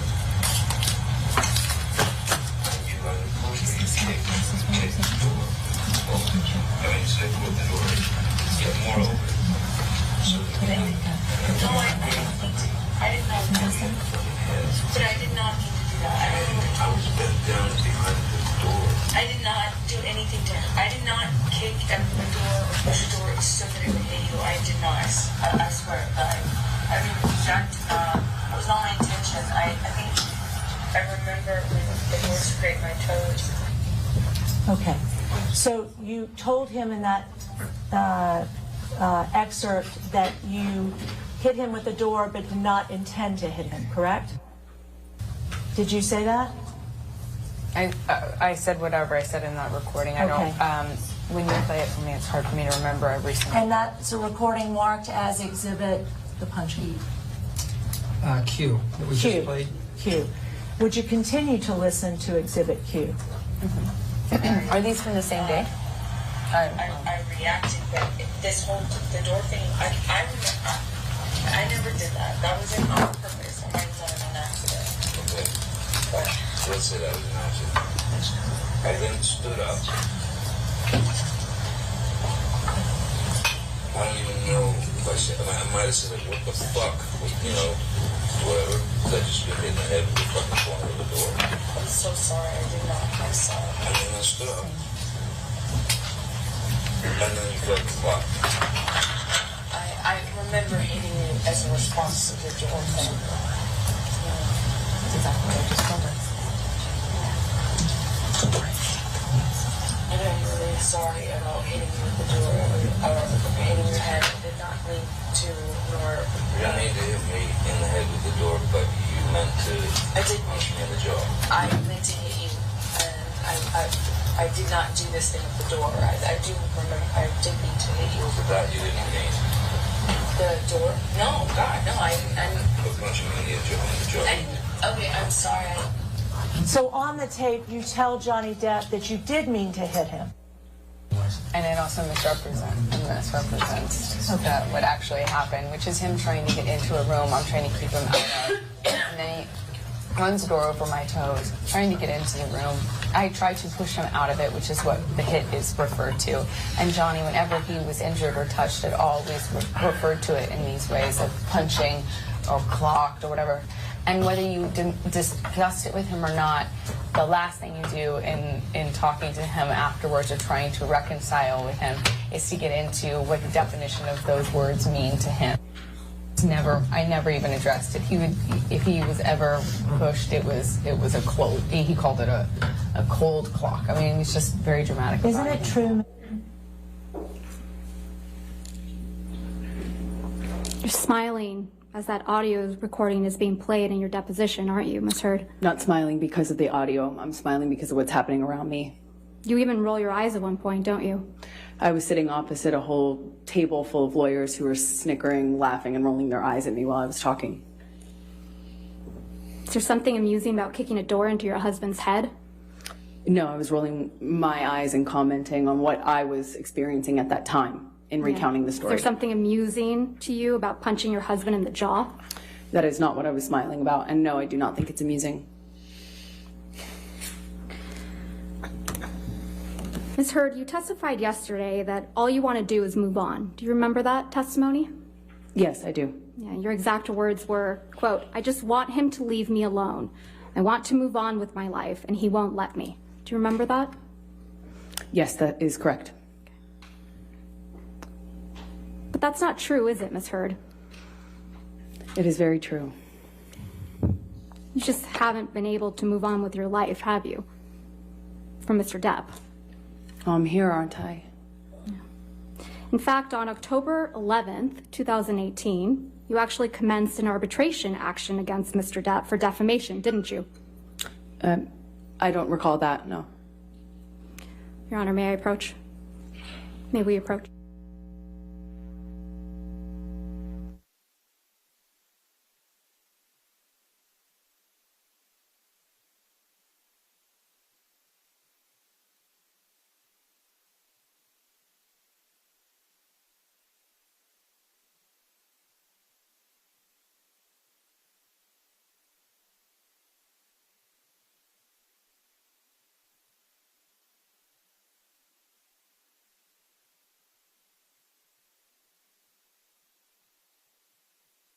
Please pull up Plaintiff's Exhibit 219.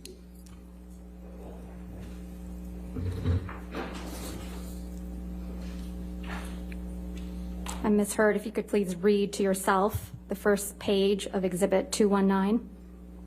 All right.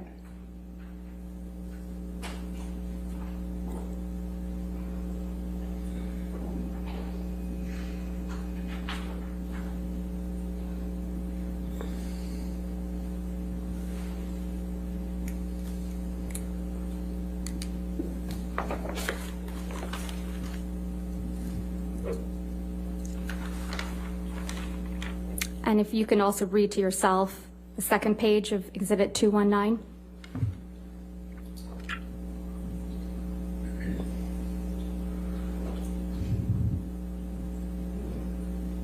Yes. And if you can scroll down, Tom, again, Ms. Heard, just to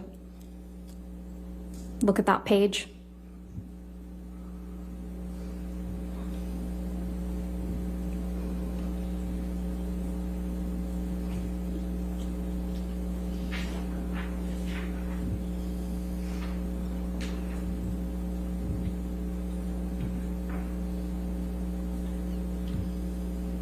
And then scroll down to the next page, please.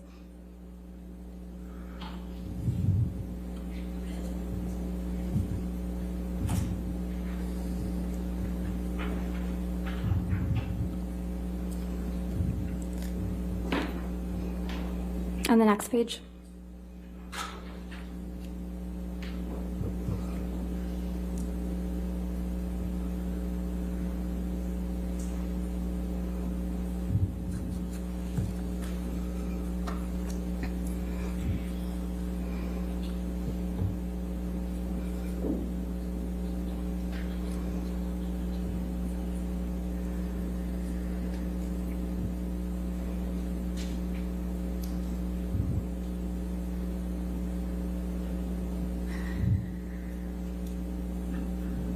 Does that refresh your recollection, Ms. Heard, that you did, in fact, in October of 2018, 2 months before you published the op-ed in this case, that's the subject of this case, you initiated an arbitration against Mr. Depp for defamation? It's not my understanding I initiated an arbitration. It's my understanding that our lawyers sent a letter to his lawyers after he called me a liar again, effectively, in an interview.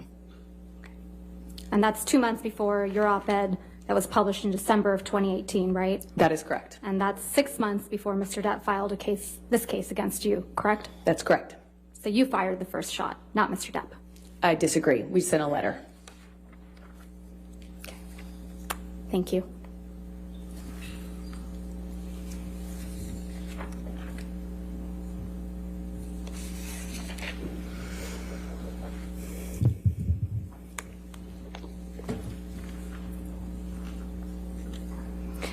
Ms. Heard, isn't it true that you once filled out a customs form falsely so that you could get... May we approach? Okay.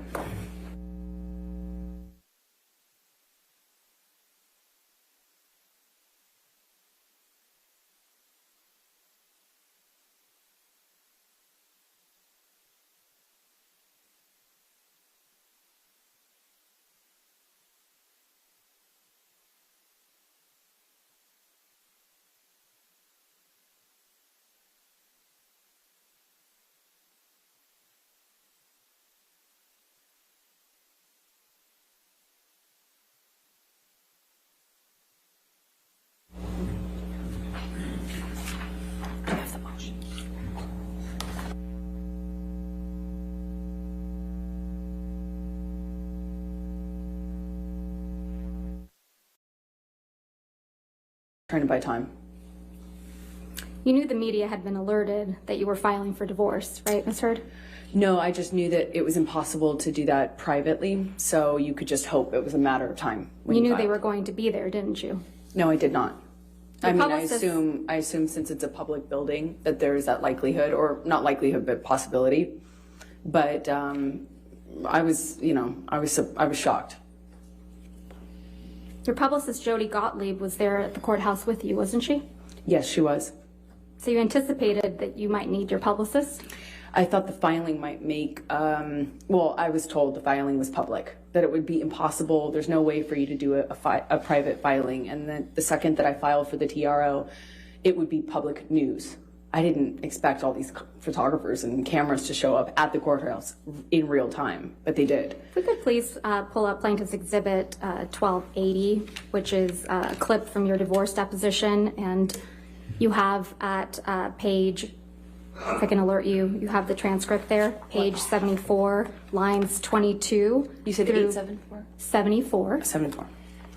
Line 22 through 75, line 13.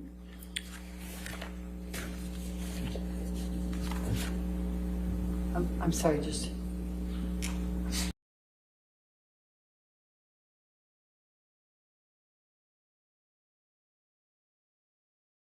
Permission to publish, please. Do you want to put in evidence Yeah, first? move for admission of Any 857A. objection? No objection. All right, 857A, as redacted, will be in evidence. Thank you, Your Honor. And in this text, Mr. Depp, you said, she's begging for total global humiliation. She's going to get it. I'm going to need your texts about San Francisco, brother. I'm even sorry to ask, but she sucked Mollusk's crooked dick and he gave her some shitty lawyers.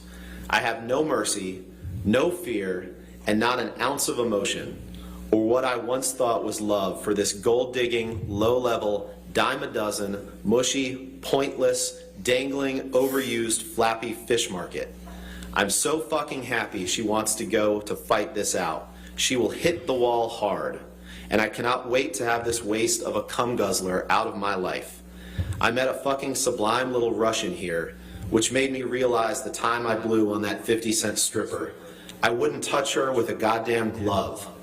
I can only hope that karma kicks in and takes the gift of breath from her. Sorry, man, but now I will stop at nothing. Let's see if Mollusk has a pair. Come see me face to face. I'll show him things he's never seen before, like the other side of his dick when I slice it off. Did I read that right? You did. You sent this text to Christian Carino on August 15th? I most certainly did. Okay. And in this text that you sent to Christian, Christian Carino is the person who used to be Amber's agent and then was your agent for a time, correct? That is correct. And in this text, Your Honor, permission to publish, please. You want to put in evidence first? Move for admission of Any 857A. objection? No objection. All right, 857A, as redacted, will be in evidence. Thank you, Your Honor. And in this text, Mr. Depp, you said, she's begging for total global humiliation. She's going to get it. I'm going to need your texts about San Francisco, brother. I'm even sorry to ask, but she sucked Mollusk's crooked dick and he gave her some shitty lawyers. I have no mercy, no fear, and not an ounce of emotion, or what I once thought was love for this gold-digging, low-level, dime-a-dozen, mushy, pointless, dangling, overused, flappy fish market. I'm so fucking happy she wants to go to fight this out. She will hit the wall hard, and I cannot wait to have this waste of a cum guzzler out of my life. I met a fucking sublime little Russian here, which made me realize the time I blew on that 50-cent stripper. I wouldn't touch her with a goddamn glove. I can only hope that karma kicks in and takes the gift of breath from her. Sorry, man, but now I will stop at nothing. Let's see if Mollusk has a pair. Come see me face to face. I'll show him things he's never seen before, like the other side of his dick when I slice it off. Did I read that right? You did. Now, not long after this, you can take that down, Michelle, thank you. Not long after this, you met Mr. Waldman in the late summer or fall of 2016, correct? I believe September, October, somewhere in there, whatever. And he's been your attorney since then, correct? Yes, sir. And you met with him. 57A, as redacted, will be in evidence. Thank you, Your Honor. And in this text, Mr. Depp, you said, she's begging for total global humiliation. She's going to get it. I'm going to need your texts about San Francisco, brother. I'm even sorry to ask, but she sucked Mollusk's crooked dick and he gave her some shitty lawyers. I have no mercy, no fear, and not an ounce of emotion, or what I once thought was love for this gold-digging, low-level, dime-a-dozen, mushy, pointless, dangling, overused, flappy fish market. I'm so fucking happy she wants to go to fight this out. She will hit the wall hard, and I cannot wait to have this waste of a cum guzzler out of my life. I met a fucking sublime little Russian here, which made me realize the time I blew on that 50-cent stripper. I wouldn't touch her with a goddamn glove. I can only hope that karma kicks in and takes the gift of breath from her. Sorry, man, but now I will stop at nothing. Let's see if Mollusk has a pair. Come see me face to face. I'll show him things he's never seen before, like the other side of his dick when I slice it off. Did I read that right? You did. Now, not long after, he was your agent for a time, correct? That is correct. And in this text, Your Honor, permission to publish, please. You want to put in evidence first? Move for admission of Any 857A. objection? No objection. All right, 857A, as redacted, will be in evidence. Thank you, Your Honor. And in this text, Mr. Depp, you said, she's begging for total global humiliation. She's going to get it. I'm going to need your texts about San Francisco, brother. I'm even sorry to ask, but she sucked Mollusk's crooked dick and he gave her some shitty lawyers. I have no mercy, no fear, and not an ounce of emotion, or what I once thought was love for this gold-digging, low-level, dime-a-dozen, mushy, pointless, dangling, overused, flappy fish market. I'm so fucking happy she wants to go to fight this out. She will hit the wall hard, and I cannot wait to have this waste of a cum guzzler out of my life. I met a fucking sublime little Russian here, which made me realize the time I blew on that 50-cent stripper. I wouldn't touch her with a goddamn glove. I can only hope that karma kicks in and takes the gift of breath from her. Sorry, man, but now I will stop at nothing. Let's see if Mollusk has a pair. Come see me face to face. I'll show him things he's never seen before, like the other side of his dick when I slice it off. Did I read that right? You did.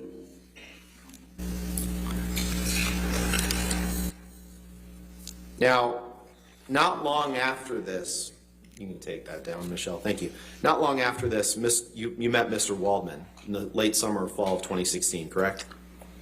I believe, yeah, September, October, somewhere in there, whatever. And he's been your attorney since then, correct?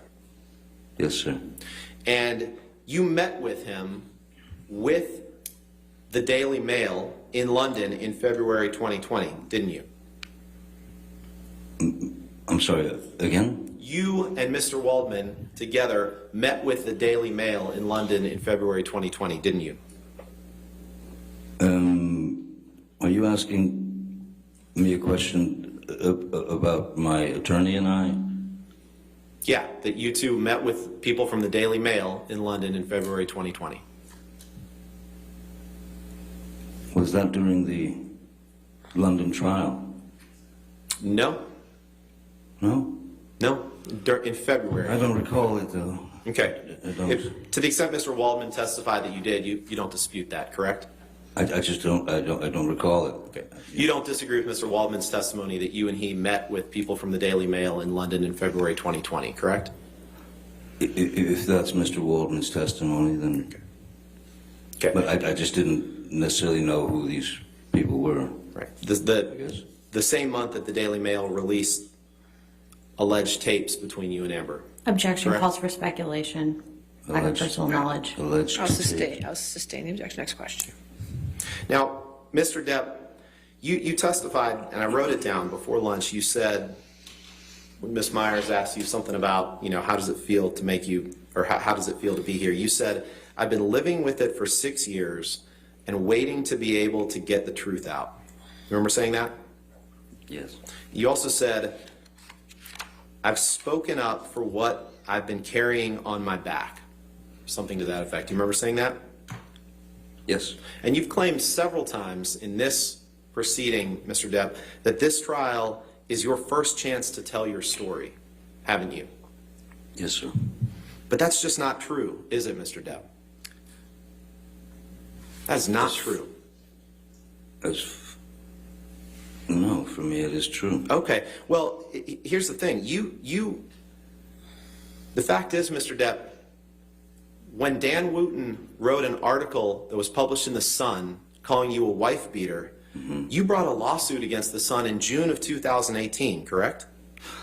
Yes, I brought And that was 6 months before Miss Heard ever wrote her op-ed, correct? I don't know. And in the summer of 2020, there was a several-week trial in London against The Sun, correct?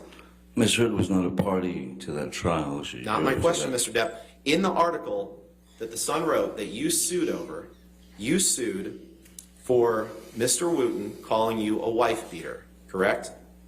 Objection asked and answered. Sustained. Next question. And in the trial that you subsequently brought, you called a lot of witnesses, right? I don't know what a lot is. I don't know. Many people testified on both sides of the trial, correct? Yes, many people. And many exhibits were introduced, correct? Like a trial, yes. And you, just like in this trial, you were on the stand for several days in that trial, correct? Yes, sir, I was. And that trial involved the same factual issues that you are litigating here, which is whether you committed domestic abuse against Amber Heard. Sustain the objection. Next question. You brought that case against The Sun because you were angry at The Sun for calling you a wife beater, correct? Yeah, that's probably a pretty good reason. And you went through that trial in London, correct? I did indeed, yes. Mr. Depp, you've already had a chance to tell your story, haven't you? No, there Objection were has to answer. great limitations in the UK trial. Overruled. Okay. No further questions. All right, redirect. Thank you.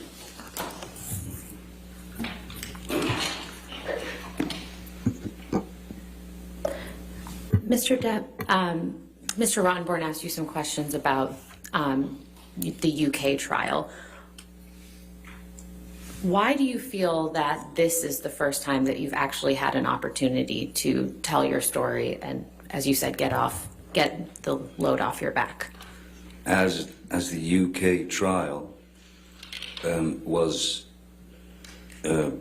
me suing Dan Wooten and the Sun for defamation for calling me a wife beater. The UK have there are different laws, there are different ways they handle things. There are also limitations in evidence. Some things can be brought up, some things cannot be Your Honor, brought up. as I said, it calls Mr. for a legal Rottenborn. conclusion. He's talking about limitations in evidence in the English. Your Honor, he's talking about his experience testifying. Overruled. You'll be okay. Yes, there is a very everything is quite boxed in with regard to what can be said, what can be spoken about. So, Ms. Heard provided information to the Sun as their star witness, but the case was not brought against Ms. Heard. It was brought against the Sun newspaper, journal, whatever it is. Mr. Rottenborn referenced that you were on the stand for multiple days. 4.5, I believe, yes. Yeah. What was the nature of that examination? Or, excuse me, who was conducting that examination of you? QC Sasha Was, And whose attorney was that? the Sun's. Can we please pull up DX 857A? All right, it's already in evidence, so you can publish it. Mr. Depp, do you recall seeing this text message when Mr. Rottenborn was questioning you? Oh, yes, I do. Can you explain what you're conveying to Mr. Carino in this text message?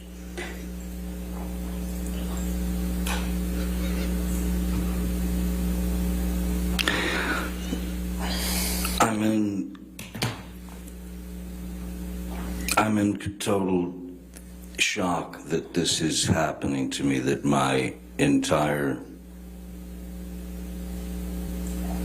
life on the planet has been brought to the head of a pin with all this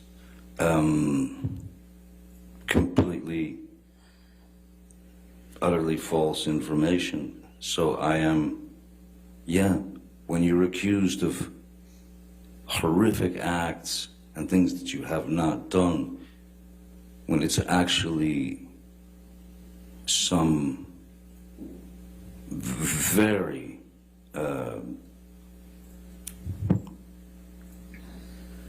ugly things that are going out there into the world about you on a non-stop basis by Ms. Heard and her team, you have a tendency as humans to get very, very irate and angry, not to the point where you go out and hurt someone, not to the point even where you assault a cabinet. But you do get irate, you do wonder why this person is doing this to me. So yeah, many things go through your head. And then you've got your family, you've got your kids, you've got your parents. My mom, thankfully, didn't get to read any of this, because that would have killed her. But my father, my family, everyone that I've met, the people that have supported me, suddenly I'm scum. And why? Never had to happen. One little lie.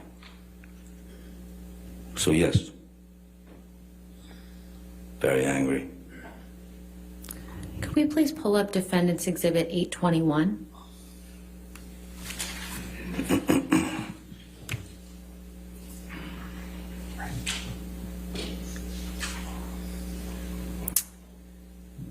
Mr. Depp, do you recall seeing this text message when Mr. Ottenborn was asking you questions? Yes, he loves this one, yes. Yes. Would you care to explain what you're trying to convey in this text message?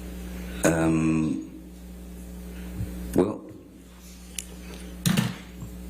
Warner Brothers was about to find themselves in quite a dilemma as the person that they had just cast. Objection, Your Honor. Lack of foundation as to what Warner Brothers knew or thought. Didn't I meet with them? All right. We could just wait for the question. I'll sustain the objection. Next question. Mr. Depp, without explaining what Warner Brothers felt, why did you send this text message to your sister? And what were, excuse me, strike that. What were you trying to convey to your sister when you sent this text message? Honestly, I felt responsibility for having gone to those people and you know, painted such a beautiful picture. Objection.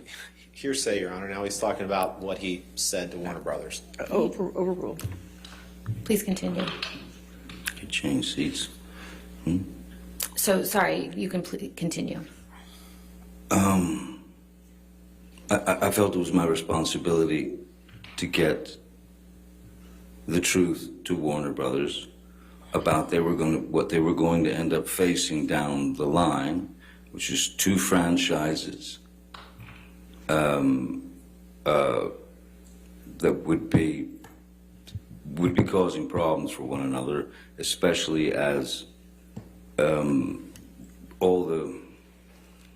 any news, any press, any media that came out about me at that time had been turned into, you know, I was Charles Manson, you know, I was the worst thing on earth, and they just kept coming. It was like a non-stop fire. So my responsibility, after having painted a beautiful picture of her for them, was to tell them, I think you better. Objection, Your Honor. He's getting into what he claims he told Warner Brothers or wanted to. He's saying what he wanted to tell them. He's not saying what he actually told them. I'll sustain the objection. Next question. Mr. Depp, you mentioned 2 franchise films with Warner Brothers. What 2 franchise films are you referring to? There was Aquaman and Fantastic Beasts, the one that I was in. And why did you feel a responsibility with respect to those 2 franchise films? Warner Brothers was starting to get quite upset about some of the things that were being said about me in the press that were constant hit pieces. You know, on one level, yes, it's just acting, it's just movies, but it's business, and it's your word. And I had given my word to them, and I felt responsible that I had to tell them exactly what was going on, and that it was going to end up ugly. And which of those 2 film franchises were you a part of? I'm sorry? Which of those 2 film franchises were you a part of? I was in Fantastic Beasts and Where to Find Them, and I was in the Fantastic Beasts: The Crimes of Grindelwald.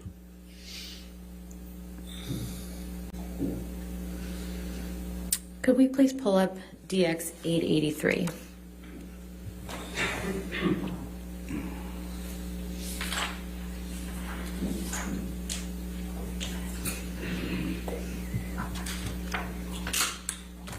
Now, Mr. Depp, do you recall seeing these text messages during Mr. Rottenborn's examination?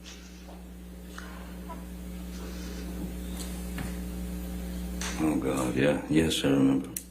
And you didn't seem to recall these text messages, is that It truly is fair. It's not, I'm not... Do you have any... knows, I don't know who Molly is, I don't know nothing about this. Do you have any understanding of what you're referring to in this text message? Or these two text messages? No. I honestly, if somebody else had borrowed my phone or something and made this text to Stephen, possibly. But I don't understand the... I don't have that kind of... I don't have that kind of hubris or expectation. That's quite grotesque text. Can we take that down, please? Can we please pull up Defendant's Exhibit 1821?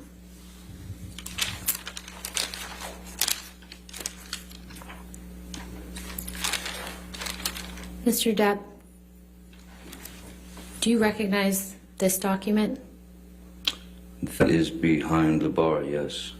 Okay. And do you see Mr. Rottenborn asked you some questions about whether there was a telephone Yes, in now Australia. I see a telephone there now. Yes. And did you recall that telephone being there? I don't recall the telephone being there, but I can see it now. Can we please pull up Defendant's Exhibit 1820?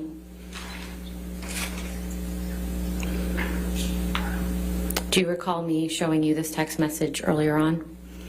Or excuse me, do you recall me showing you this picture during your examination? Yes, yeah. Okay. And I think I asked you whether you recall a phone being mounted on the wall in the left of this picture. Do you remember that? Yes. And what was your answer to that? No.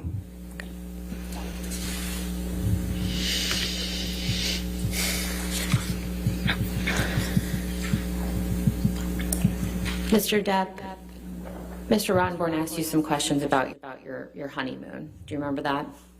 Yes. And I believe you had testified that you and Miss Heard were on the Orient Express together. That's correct, yes.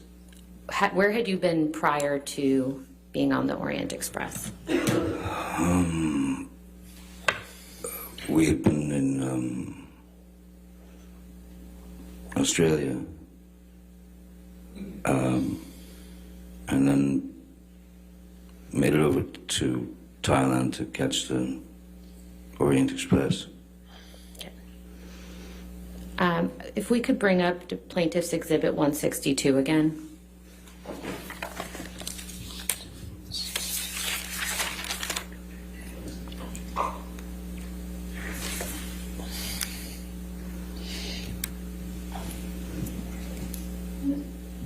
Mr. Depp, do you know who took this picture? Malcolm Connolly. And despite what Mr. Rottenborn showed you about the picture of you prior to this, do you see a bruise on your face in this picture? I see like what looks like a pretty decent shiner and a kind of a scratched up nose, yes. And do you recall how you got the scratches and the shiner? There was a very brief freak out that Miss Heard had in our cabin just before this dinner. I can't remember why, but there were many. I remember taking the photograph, though. I mean, I remember being there. I remember meeting the chef and all. But I mean, the quality of the photo's not great. The quality of the other photo that he showed us has been prettied up. Mr. Depp, did you ever physically abuse Miss Heard during your relationship? Never. Never. No further questions. All right, sir, you can have a seat next to your attorneys. Thank you. Thank you very much. Thank you. Your next witness. That call Morgan Tremaine. Didn't quite get that. I'm sorry. Mr. Depp calls Morgan Tremaine.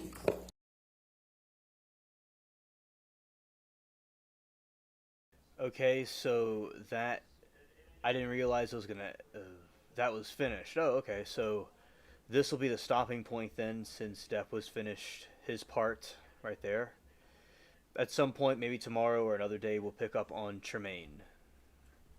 Okay. Let's go here. Alright, so we had a pretty cool night of...